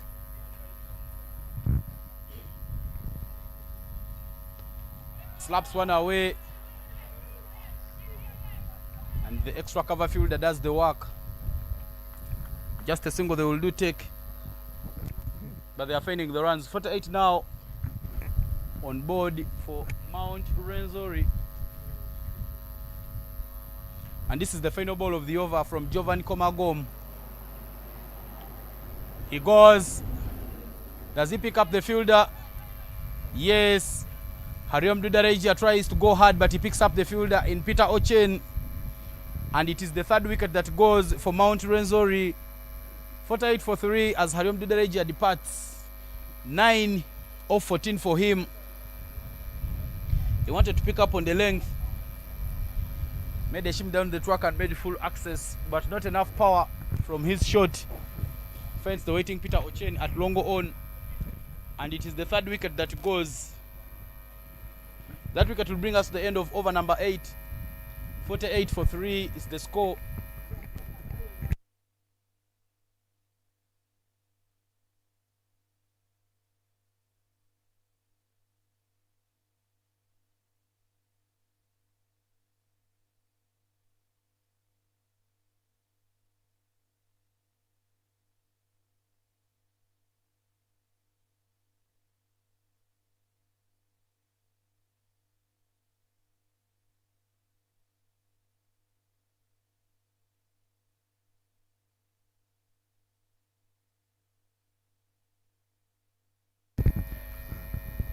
Julius Woji is the new batter in for Mt.Rwenzori, but still work to be done. Current run rate is 6 and the required is 7. So there is need to do some bit of urgency. 48-3 after 8 overs. The Mantiran holding on the other side with the 27 of 24, and Julius Woji is the new batter in.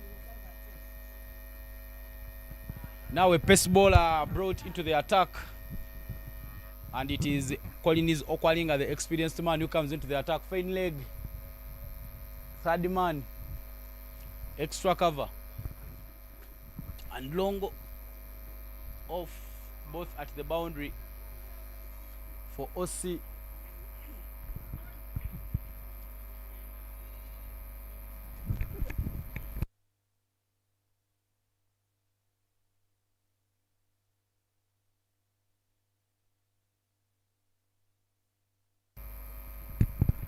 (88 in 72 for Mt.Rwenzori to pick up this win.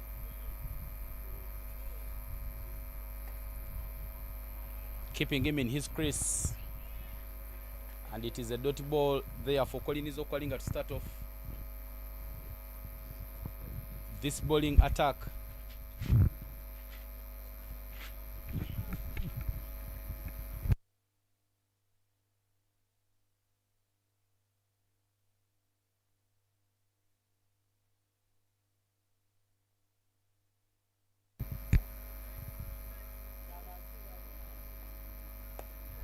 Nearly beats him by the pace, and it is another dot ball there. Good lines coming in from Okwalinga.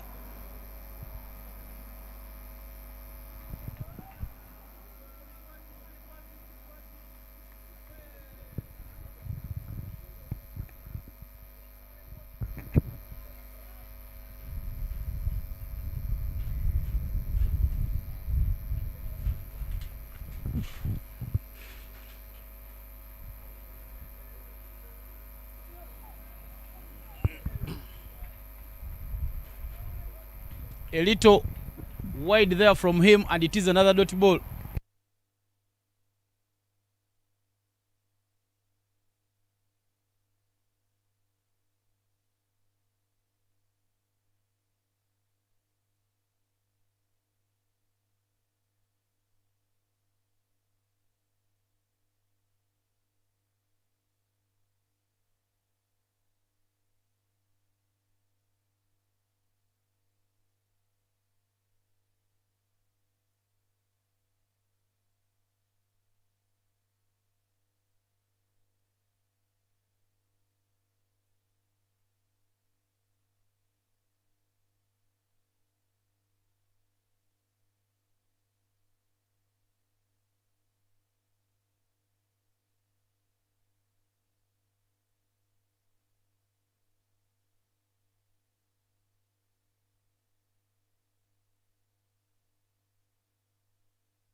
A good over there coming in from Peter Ochen. Just a single so far in the over and one more to play.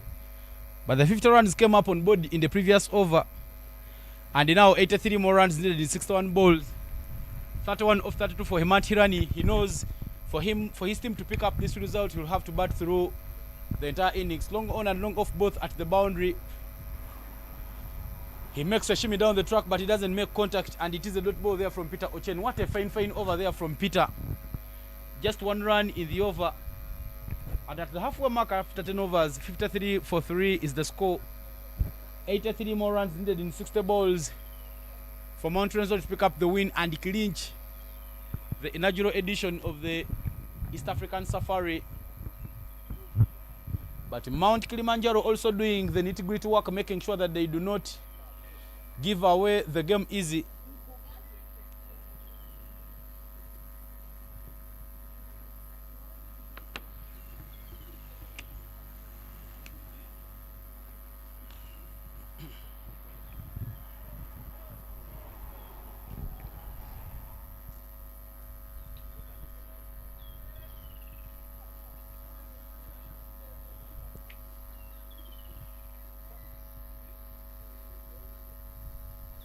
Collins Okwalinga back into the attack. Julius Woji trying to hit one to the leg side but doesn't make timing, and it is a dot ball there for Okwalinga. Didn't give him the arms.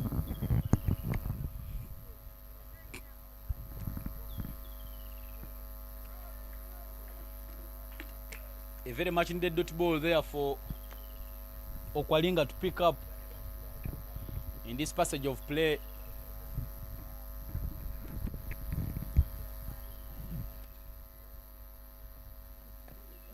Closing in on his blade, but he will take the run, bringing back Hemant Hirani on strike.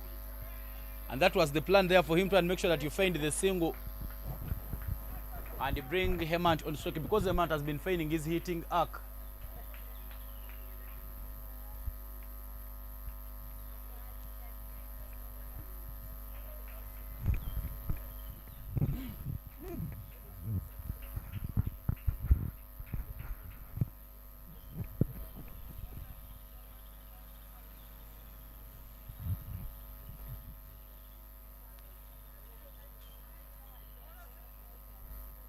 Now Hemant on strike.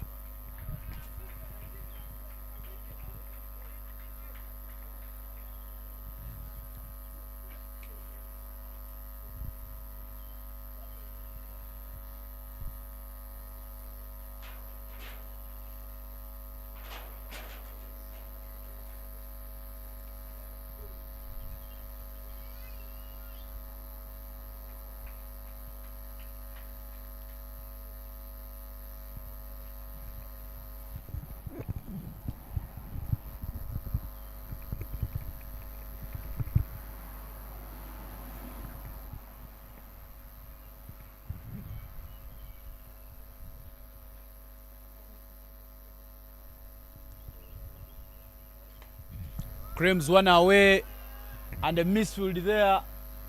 Chance for them to pick up 2 runs. Good running as they do come back for a double. Sloppiness in terms of fielding there by Chiweru Haddad.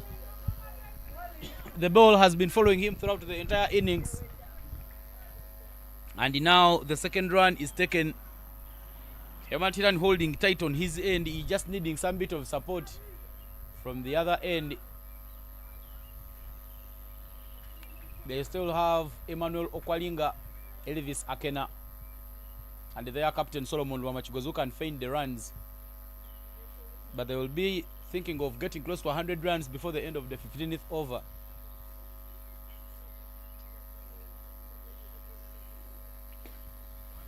Straight to the fielder, and it is a dot ball.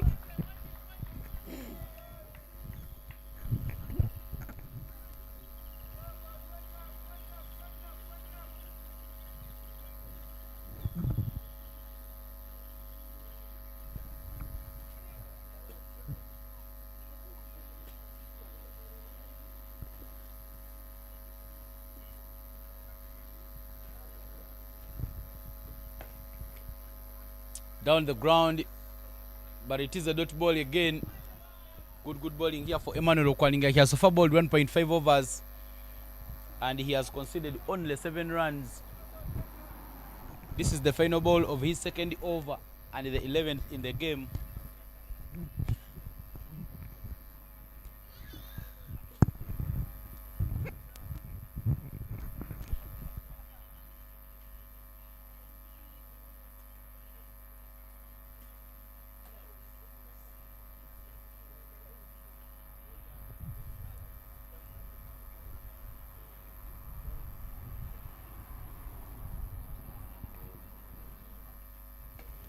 Full toss and he misfielded. Pushing quickly and they will pick up the second run, bringing the over to any end.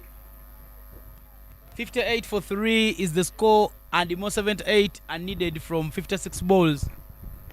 I beg your pardon, it is 78 from 54 balls, not 56.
Ochen Peter coming back for his second over, but he'll start with 1 down the leg and it's wides. He gave away just 1 run in his first over,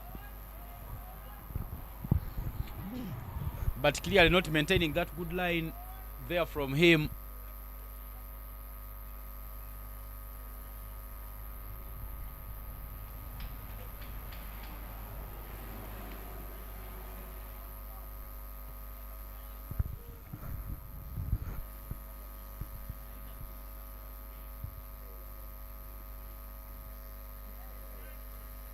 Another dot ball there for Peter Ochen, just putting that cross angle and he picks up the dot ball. Good bowling there from Ochen Peter.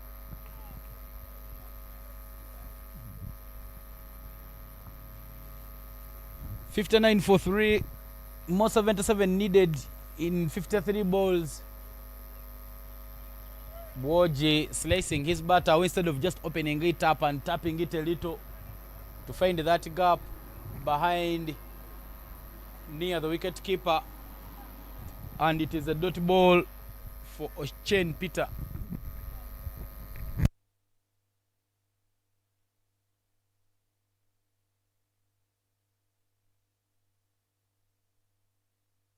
Peter Ochen still continuing to bowl. Bit of a leading edge there off the bat, and they will take the single, bringing back Mt.Rwenzori on strike. Mt is on 35 off 36, sorry, off 37.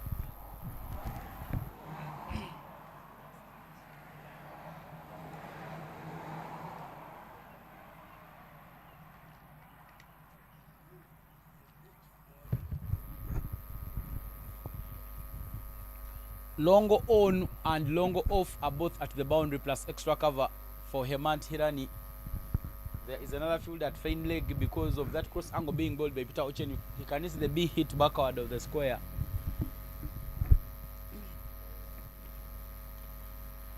Not opening up his blade nicely, and it is a dot ball. Ball right in his arc. He just slap it. Play that inside out shot.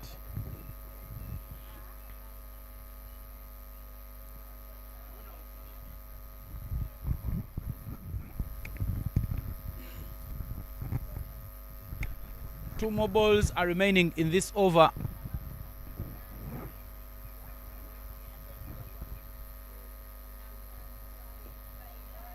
A bit of a yorker there from Peter Ochen, and it is a dot ball. Peter Ochen and Collins Okwalinga have both made sure that they do dry up the runs.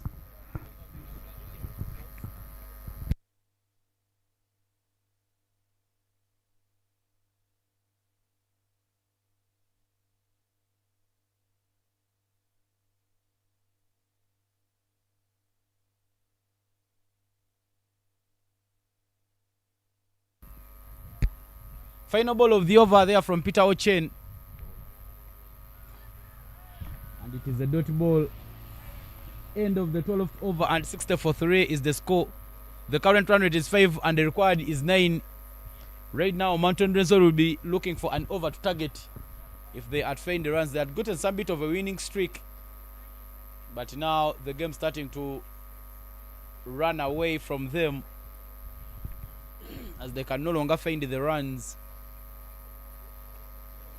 76 more in 48. The game not really out of their hands, with Hematiran is still on strike. They will be looking for one over target.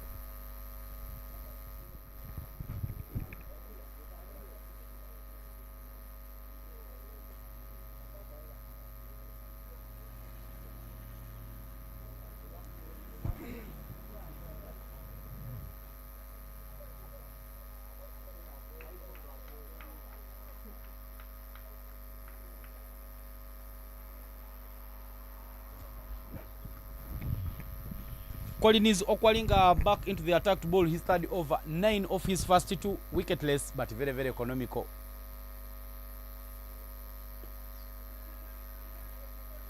Into the surface and hesitation, but it is a run out.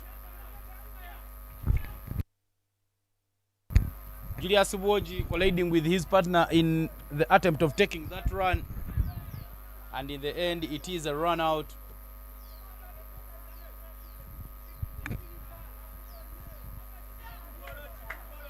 That's the replay there. A bit of collision between the two.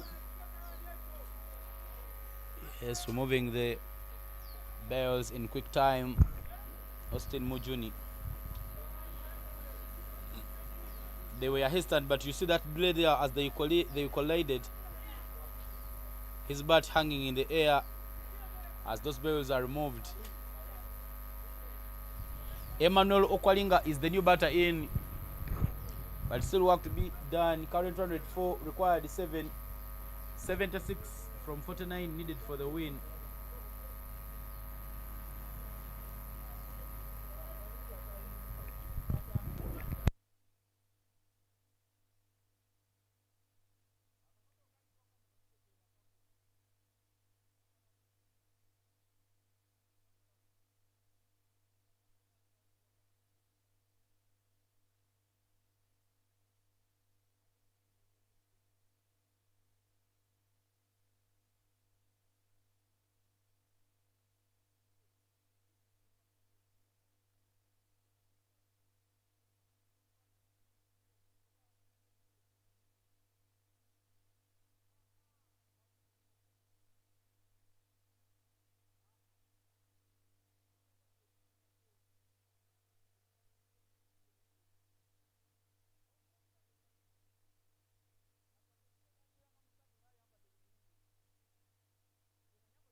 The new batter in is Emmanuel Okwalinga. Some good bowling there from Collins Okwalinga. Picking up another dot ball there for Mt.Kilimanjaro. 76 from 46. It's becoming a tall order for Rwenzori to chase these runs. Shame down the track. But good adjustment there from Okwalinga, making the ball do follow him, and he picks up a dot ball.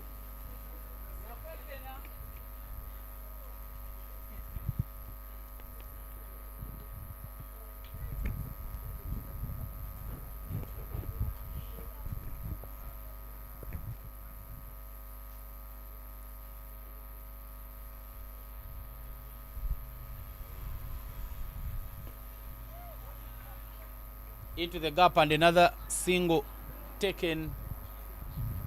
The good thing with him, Mantilan, every time he sees that he's chewing up so many dot balls, he tries and rotates his strike to make sure that he brings his partners on strike to try and find the runs. Now Emmanuel Okwalinga will be facing his teammate Collins Okwalinga.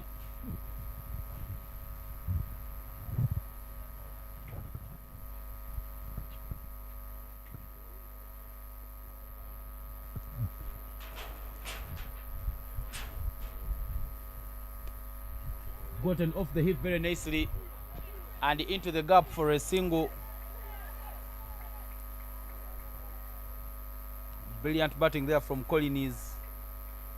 from Emmanuel Okwalinga.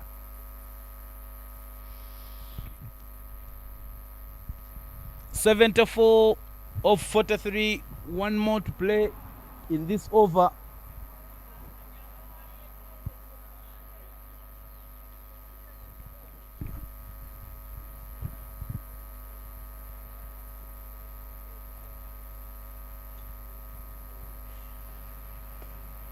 Dot ball, end of the over.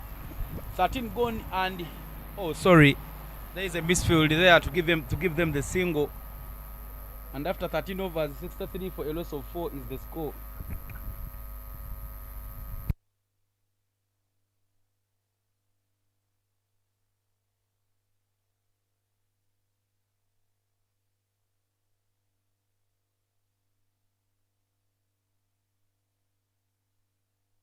Mukisa Eric, who was the captain for Mount Meru in the morning, but they didn't win the game.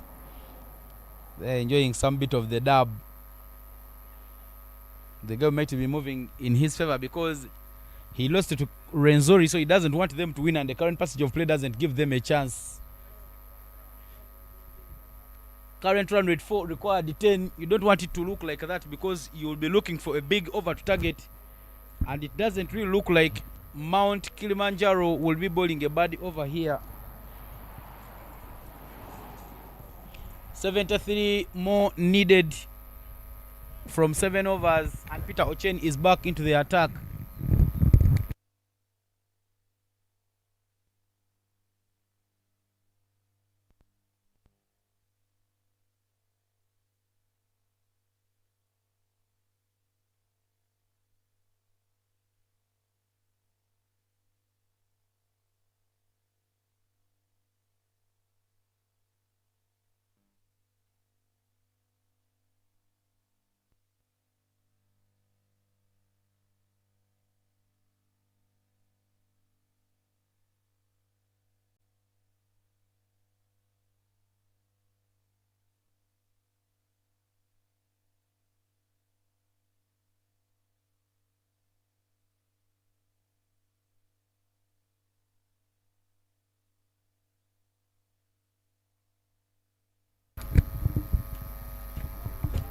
Karasta went to extra cover and another single there taken by Mt.Rwenzori.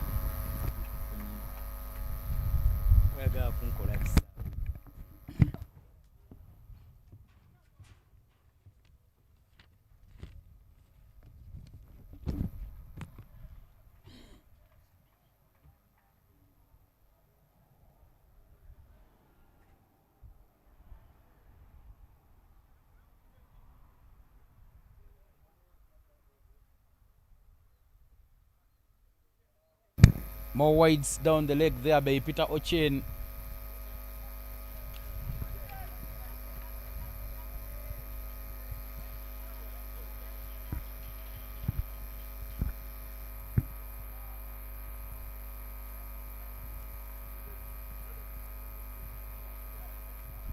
Current is 5 and required is 10. The weights there from Peter Ochen are keeping Mt.Kilimanjaro in this one.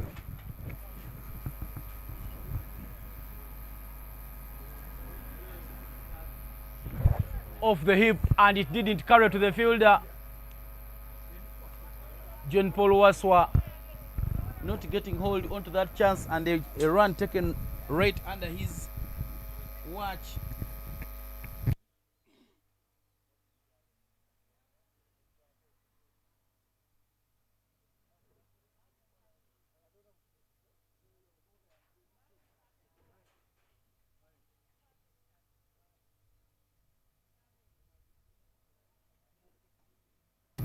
Well guided to point, and another single there taken.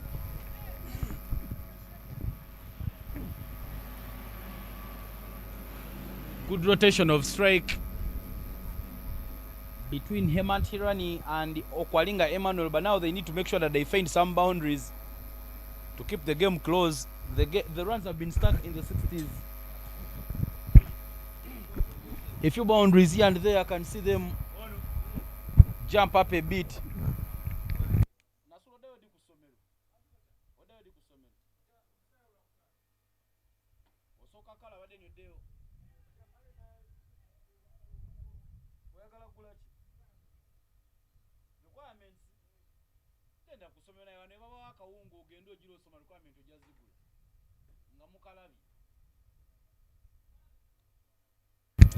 End of over number 14,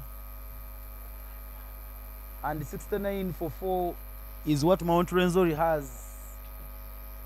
Still work to do. More 67 from 38 balls.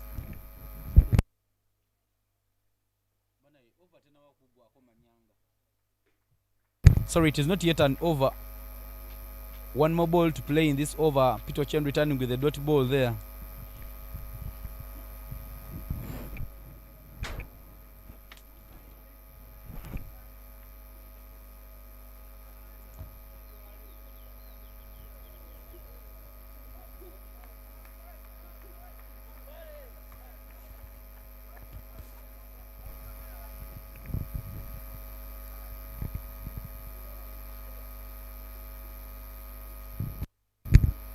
Final ball of the over.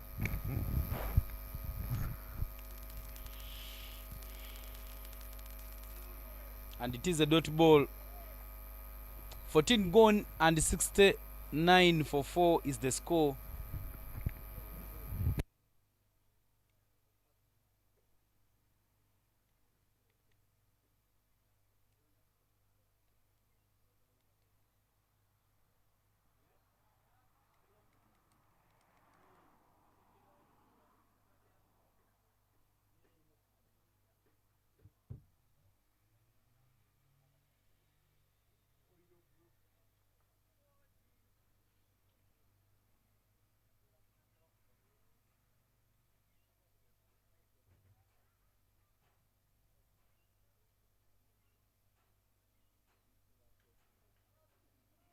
Lwangu wagira Brazil atali awagira timu ki mubuuze mukazi we batamugulire nze nja mugulira nsobola gulira mukazi w'abandi ngangulira ati omukazi w'abandi olugoyi baye bwantema atema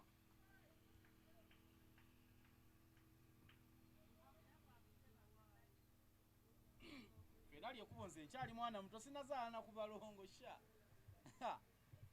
A bowling change there for Mt.Kilimanjaro, and it is Austin Mujuni into the attack, replacing Collins Okwalinga. 14 overs gone and 69 for 2. 67 more needed from 36 balls. Mama Rahuma bawa wagira timu ki. Mama Rahuma awolimba. Rahuma tata wagira timu ki. Asenu olimba. Tata bawa walabika ngo omuwagizi wa England. Sure. Nange jempagire yokubi. It is Austin Mujuni now bowling to Emmanuel Okwalinga into the gap, and it is a single. They are still rotating straight here, but now they need to go for at least double every ball to make sure that they are in close reach of this match.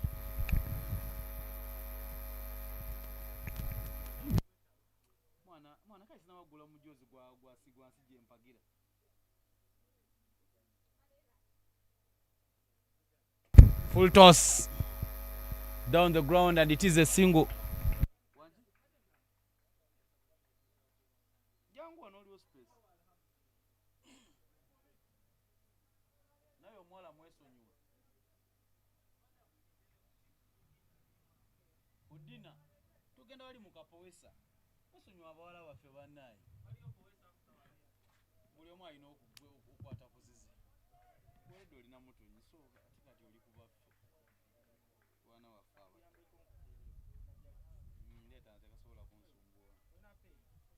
sibanga nkola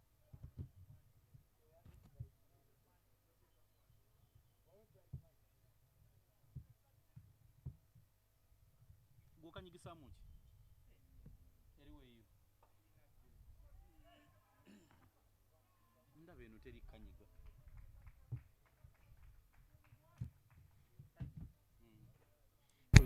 eyingide mama eyingide abaye rugby batwe bayimba mbu eyingide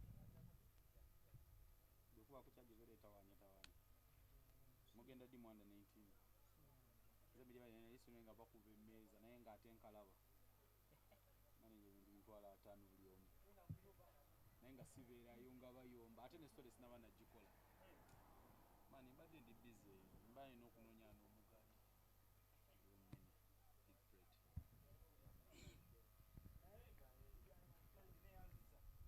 tugenda fina ekigali passport mwaziteekayo ready. That is all driven down the ground, but Peter Ochen with some good fielding, cutting off the boundary. Under 19 qualifiers, next week kumandi. Naye nyizo obutagenda waliwo ereti y'abasajja nkyerowooza. Awali omugaati omunene we tugenda. One more in this over.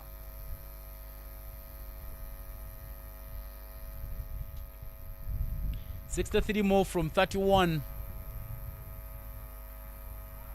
off the inside edge there from Okwalinga, and they'll take the single. They are still alive in this game. 62 from 30. A few hits here and there, could see them cross the line.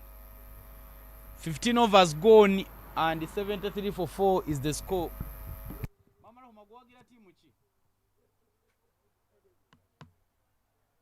Agency, wagira mani yoka.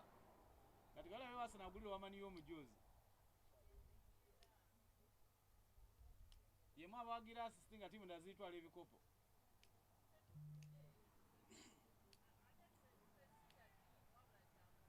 Nange netaga omujozi gwasono okusimulisanga mu nyumba yange.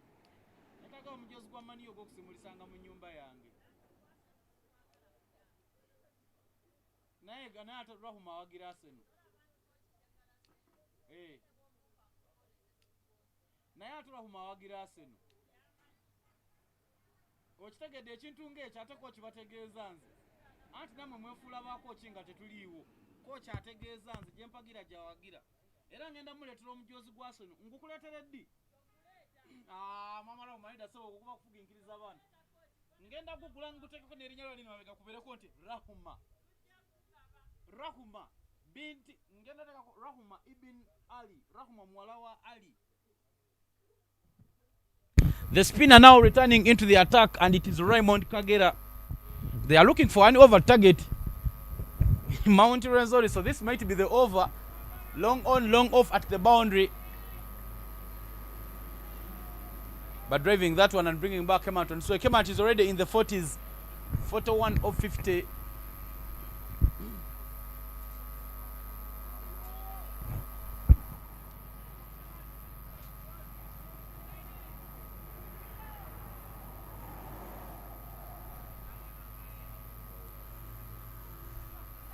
Tries to make a shimmy down the track,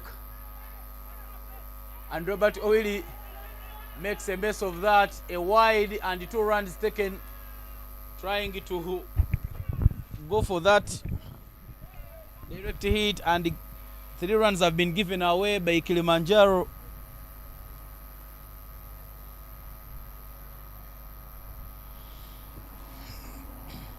Beautiful rotation of the strike here.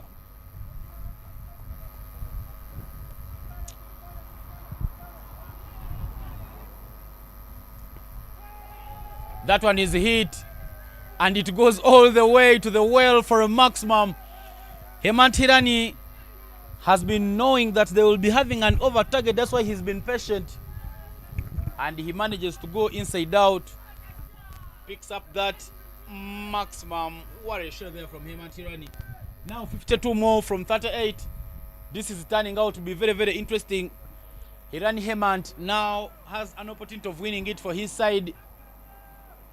He's hit it down to the well and told them, go fetch that one. Jose. Jose. Emogoleriwa.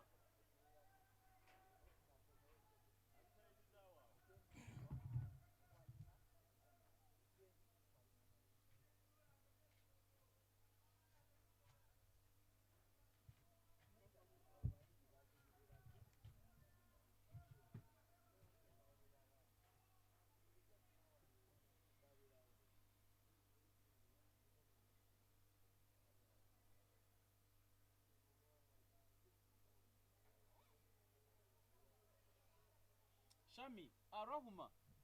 Jangu amankuweko ku mazzi engeri gye wagira Arsenal. Genda okasumulira ali ali mama obwotyo kafa ojjeko kanene akaveera onywe. Alo jangu aneno bakira omwana amazzi emetu. Emetu namanyi nga tukebukedde ku machanga yego best fielder. Naye kache adupu za kutte ha. Olina kache zimeka. Onasoloweza kache omunana ono. Ndisobola nziwezi.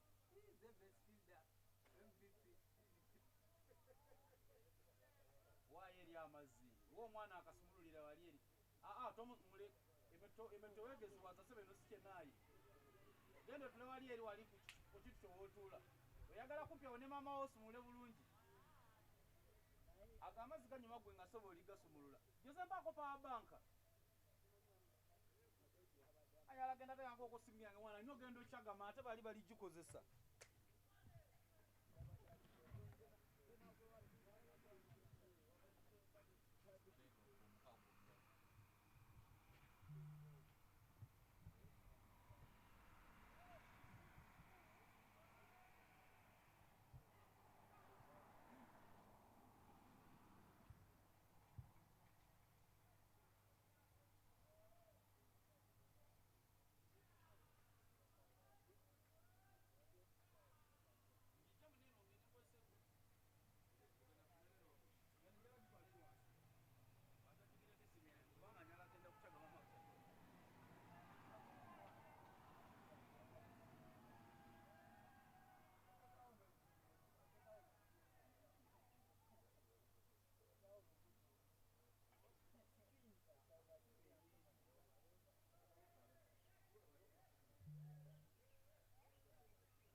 Ochen Peter back in the attack.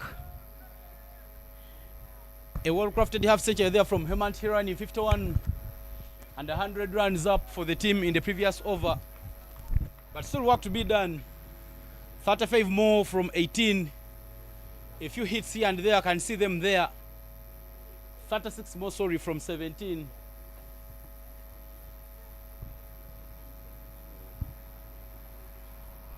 Bit of a yorker there from Peter Ochen and missed by Hemant Hirani. It is another dotty ball. Hemant has been scoring some runs, but again, he tends to chew up so many.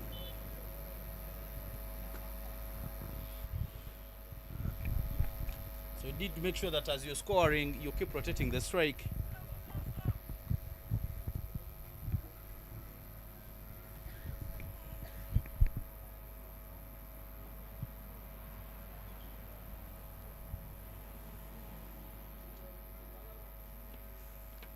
Wicket there, yoked him and he's got him bowled. 50th wicket goes and it is a big one. Hemant Hirani was contributed 51 of the 100 runs that they do have. Will be the batter to depart. Ropes, furniture time, and the wicket there for Peter Ochen. Not managing to cream that one away. And it is a wicket. A little fall, just targeting that leg stump, and Peter Ochen manages to rearrange the furniture. 100 for 5 as Haris Vakjani, the young brother of Hemant Hirani, makes his way to the crease. What a man he has been there. The hand claps well done because of his batting display. And now his young brother makes the way to the crease. 36 from 15 balls. A game which can still be won by Mt.Rwenzori if they can get one over on target. They need 120 runs over here. And they will be right there.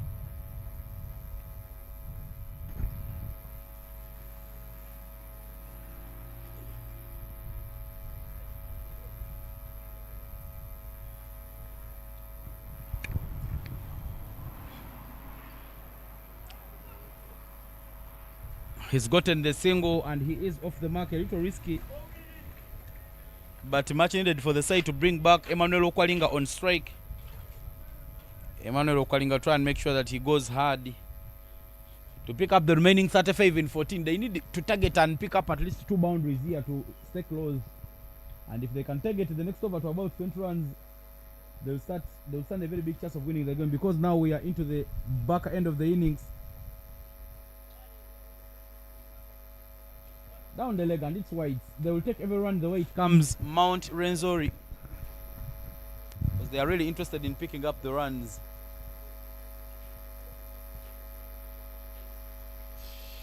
Still 2 more balls to play in this 18th over.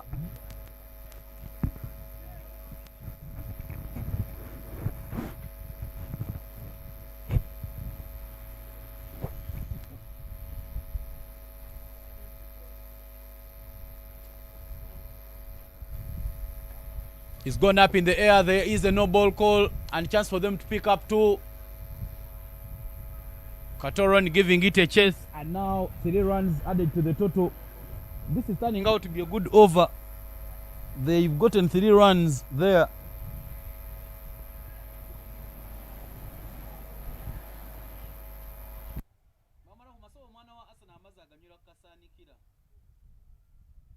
Actually, that is not drinking. That is called Kwemisa-ring.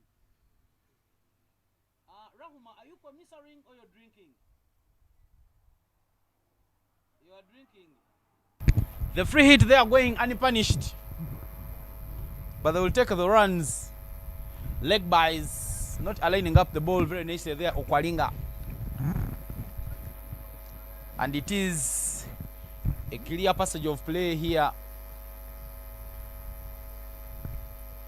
34 from 14.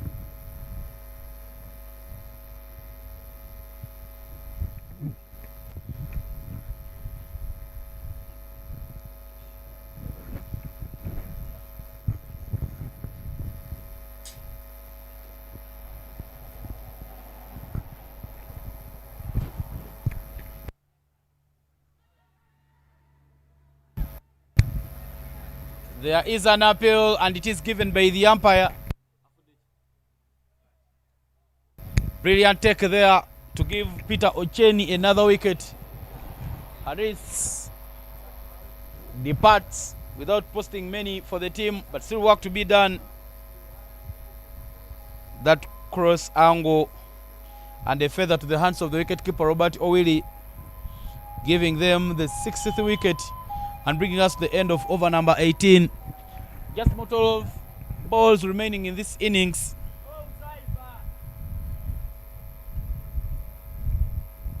And the 30 runs will be needed from those 12 balls. They need to target this over for Austin Mujuni. If they can get about 20 runs in this over, it means in the final over they will be needing 10. And they stand a very big chance of winning.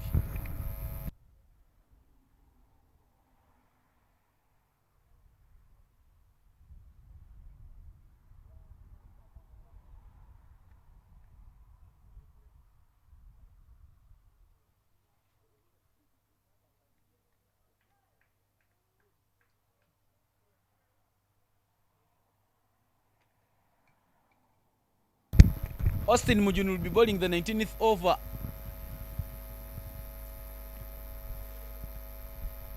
But he starts it off with a wide. Good work there by the wicket keeper Robert Owili, not allowing them to take an extra run. And fielding that one very, very nicely.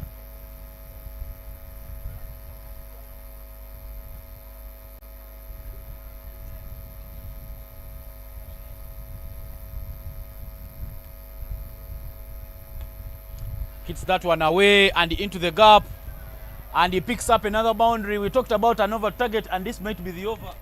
Already 5 runs in this over. Now the game is well poised.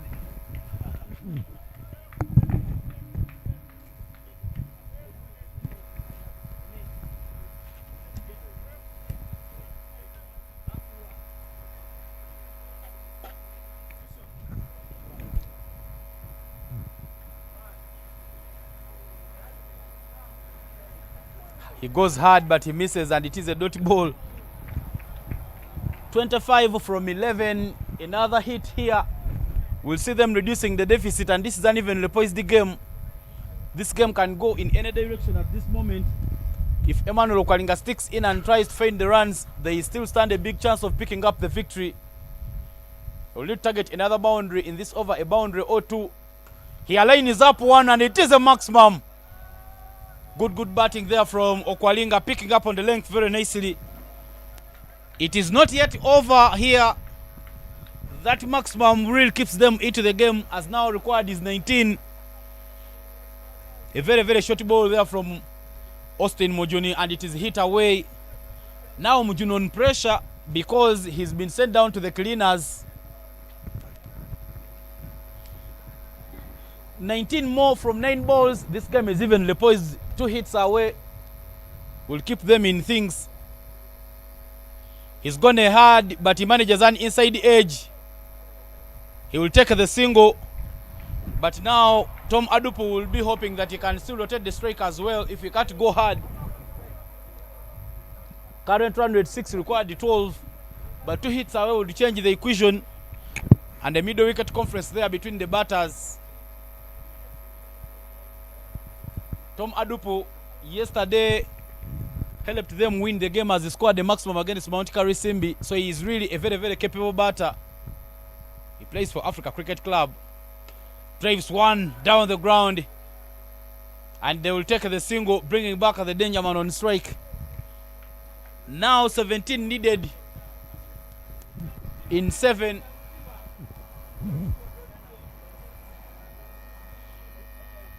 This game starting to be interesting at the back end.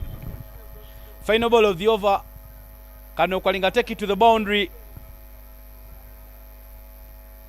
Pace off ball, and it is hit quickly. Effort there from the fielder, but not enough to save it. What an interesting over there. A boundary trap up the over, and 13 will be needed in the final over. 13 in 6. But look at the alignment there from Okwalinga. Shuffling across the stumps and picking it up very nicely, sending it to the boundary. Now whoever bowls the final 6 balls of this innings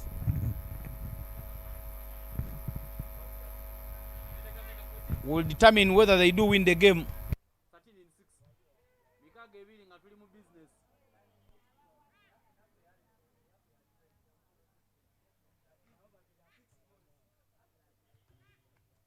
Gundi yakube Mikage ball mwanzi ngabe omene 1 run. 7 wickets. Aspatero. Naye hashara tutomuzanya kubo bachenda. Yakube mboko.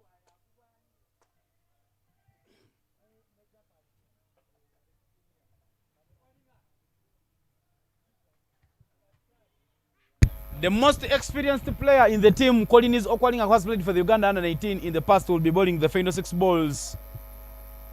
His experience has been evident throughout the entire tournament, and even in this game, he has so far bowled 3 overs and conceded just 12 runs. Clearly means he can defend 13-6. But now Tom Adupu knows, go hard or go home. Long on, long off, third man, fine leg and extra cover at the boundary for Adupu.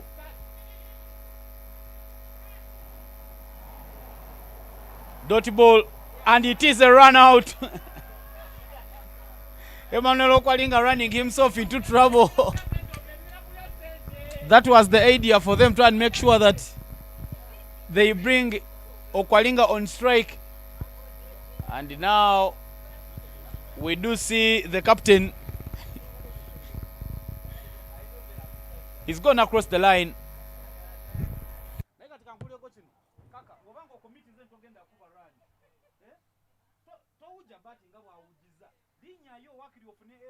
You play with the proper bat because what you want is contact. Now against across the line. There is no you can get a single. Hey.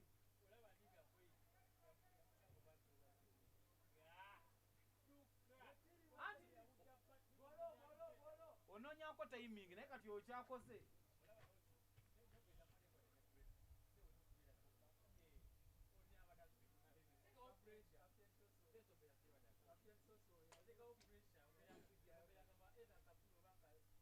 Ate naye ata olaba kali akapira bede kyemisizo birufuna na element embise mu maaso.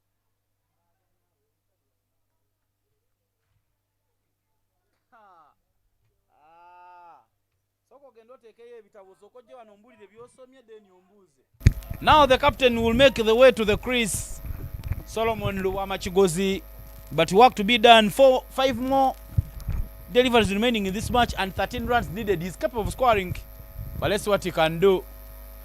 Wicket already.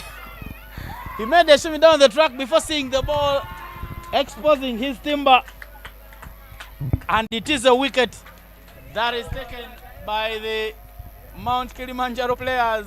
Look at the disappointment there from him. He has not done anything for his team. Made a shimmy down the ground and went across the line, and the wicket there. Furniture exposed. Closing on his blade. He didn't see where the ball was. Stepped away from the lane of the ball, and the furniture rearranged. It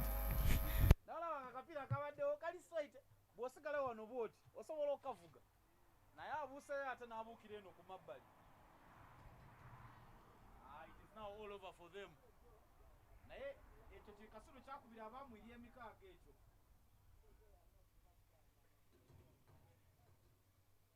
Daudi nakamala okala basawo nawe oyagala nkuteekeko nkalabidde ku muyindi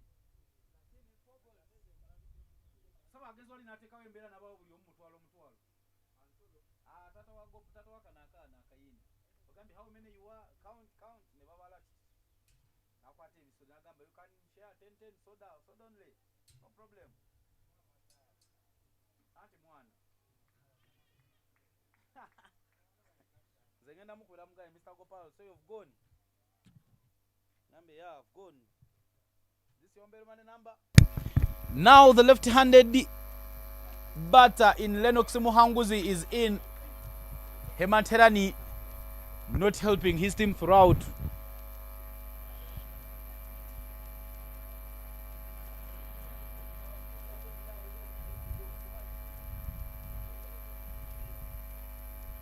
He goes across the line and it is a dot ball.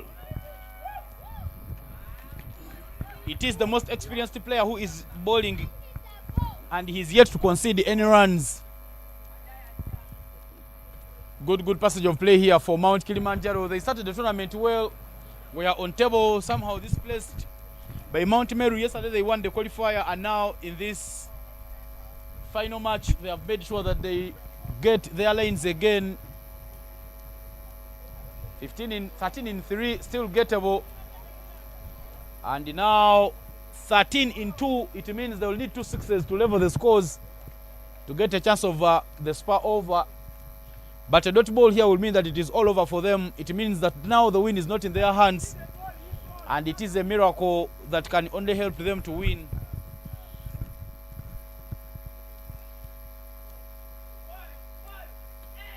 Creams one away and they take the single, but the single won't give them the run. But it brings Toma Dupu on strike. Final ball, and 12 more runs needed. Experience there for Emmanuel Okwalinga. He's been in so many of these pressure games right from 2013 when Usawa College Mwiri squared off against Kololo SS in the finals of the Boys Nationals.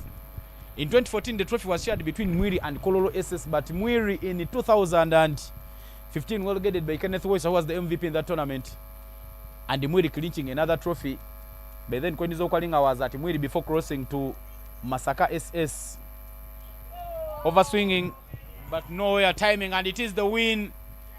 Good display there from Mount Kilimanjaro in terms of batting and bowling as they do clinch this victory. Tom Adopo and Mohanguza Lennox both remain unbeaten, but their team has not crossed the line. Victory going the way of the Mount Kilimanjaro team, clearly a team which was good in the tournament, and they have said to remain so good in the tournament, and they have come out on top of this game to make sure that they win the inaugural edition of the Safari, the East African Safari.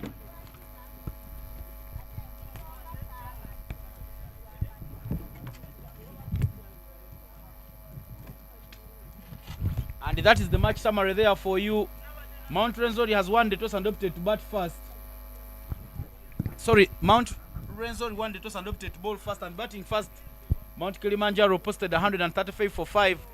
Contributions from Okwalinga 35 of 36, Robert Owili 33 of 12, and Raymond Kagera 21.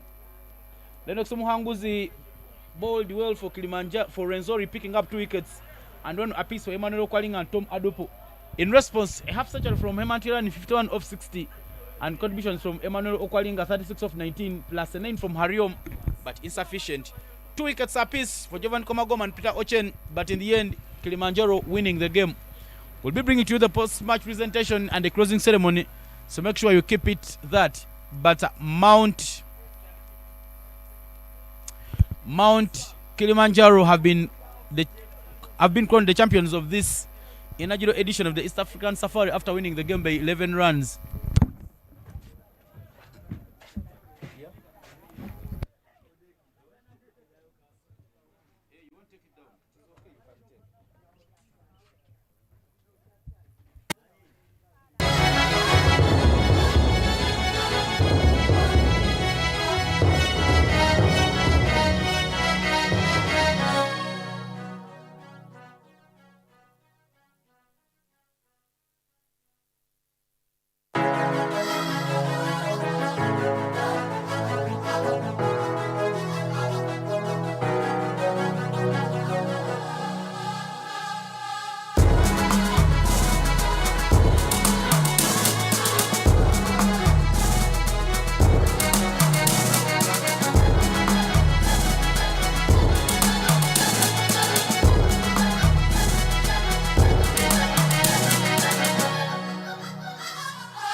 check.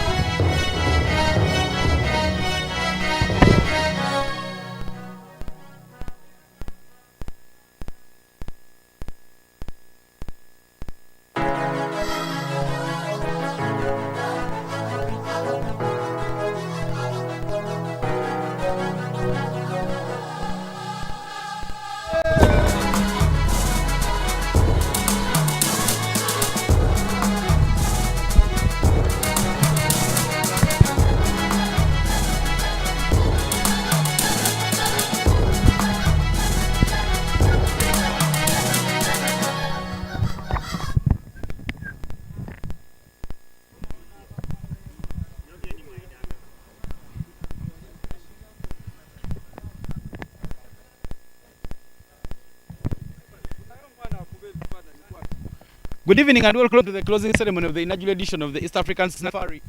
34 games have been played in 17 days, but today we've come to the final and Mt.Kilimanjaro winning the tournament. 11 runs having defeated Mt.Rwenzori. But let me invite one of the organizers for this tournament, Simon Chintu, who is also the chairman from Kono Cricket, to come and give us the remarks at the conclusion of this tournament. Good evening. We started 17 days ago, and finally we make it the end. I think the best team has won the tournament. It has gone on well for the past 17 days, and we hope to play more tournaments in days to come. The next tournament has been postponed for 14 days. We shall communicate the exact date because we are still working on the fixtures, because there are rumors of Ebola. So we thought it wise we extend for 2 weeks, and in 2 weeks time start playing the tournament. Thank you, the players, the match officials here, the umpires, the scorers, the groundsmen, the media team. You've done a good job.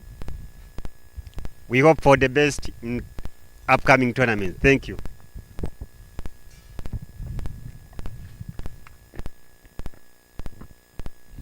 you so much, Simon.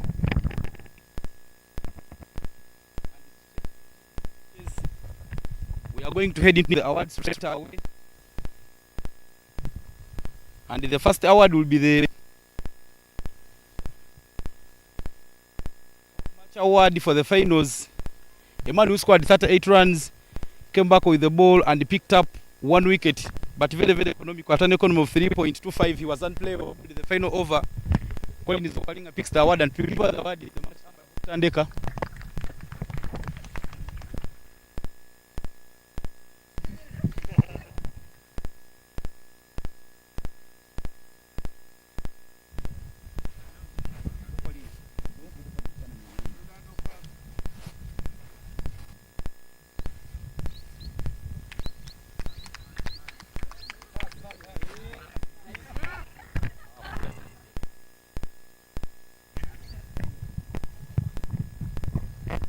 Thank you so much, Hope. Thank you so much, Okwalinga. Okwalinga can come back and enjoy for a moment here. The final is a very big game.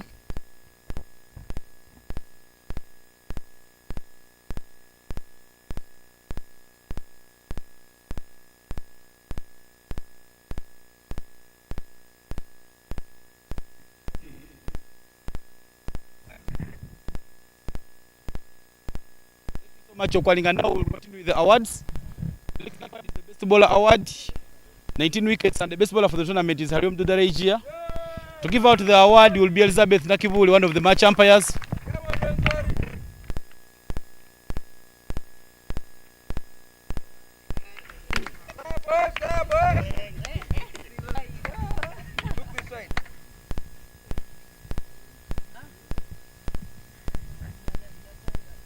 Well done, boy.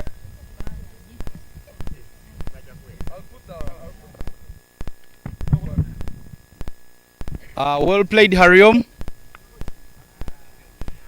and congratulations about winning that award.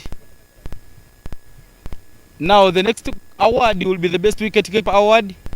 A man who picked up 10 fielding dismissals will take this award. Robert Owili, come and pick the award.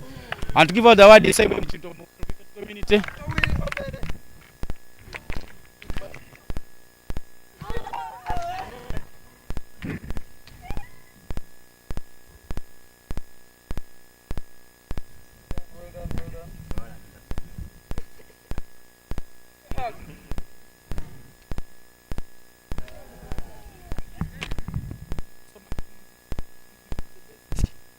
Batter award, a man who scored 321 runs from Mount Meru, Conrad Rwama will take this award. Conrad, please come through and pick the award. To give out the award is Nalumas Riste, one of the umpires.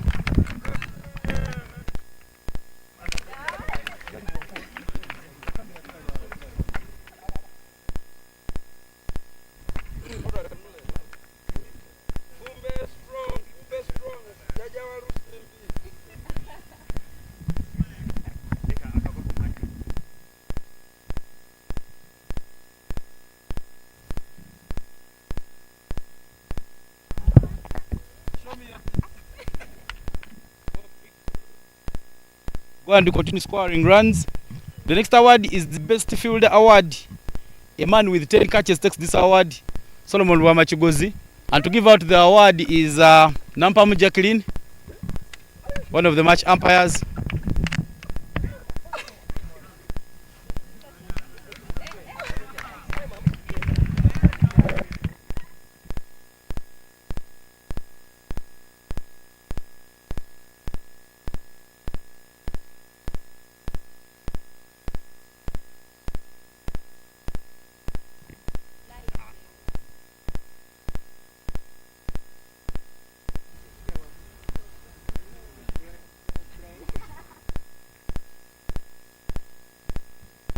Well fielded, Solomon, and congratulations upon winning the award. The next award is the most valuable player for this tournament. 858 runs for Conrad Rwama to pick up this award. To give her the award is our manager, Dear Hope. Please come and give Conrad the award.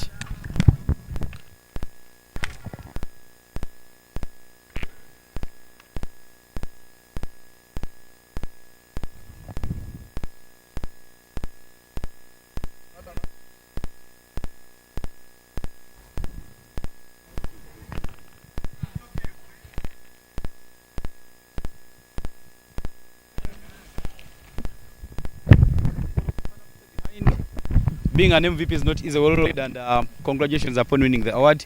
What was it like for you during this tournament in terms of coming and bowling a bit, picking wickets and scoring runs?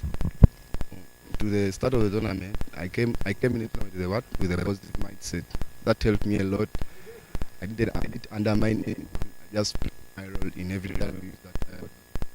Yeah, that's all. What lessons did you pick in this tournament that you might apply in this tournament if you had helped your team to win the tournament?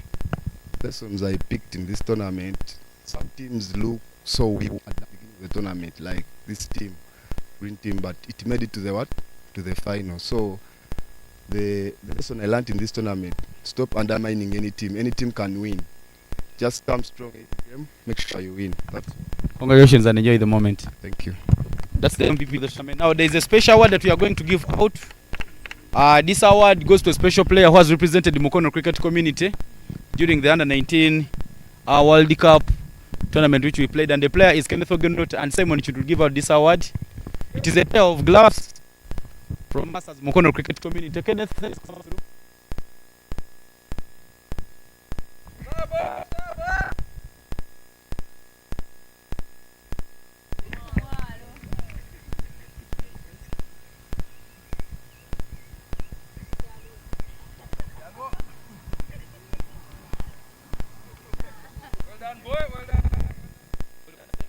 Straight to the runners-up. Mt.Rwenzori, please come and receive your medals. The runners-up medal will start with the playing 11, then be followed by the next of the players who are in the team. Well done, Coach Simon. Please pass our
the board. Balance the board.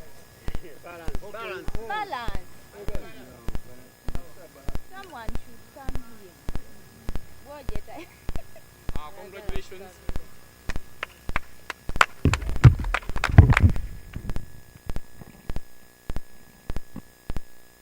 And now the tournament, Mount Kilimanjaro having beaten Rwenzori by 11 runs.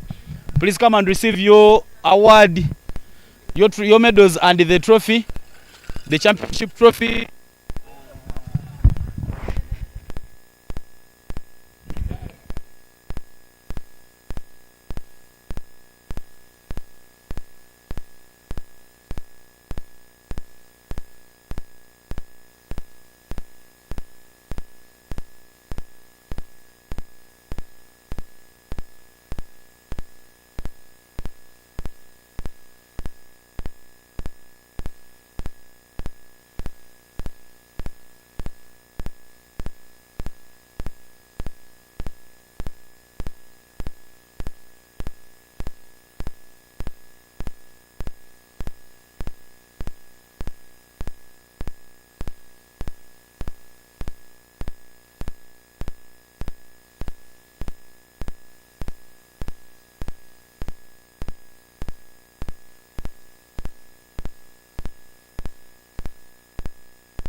Have they taken the picture?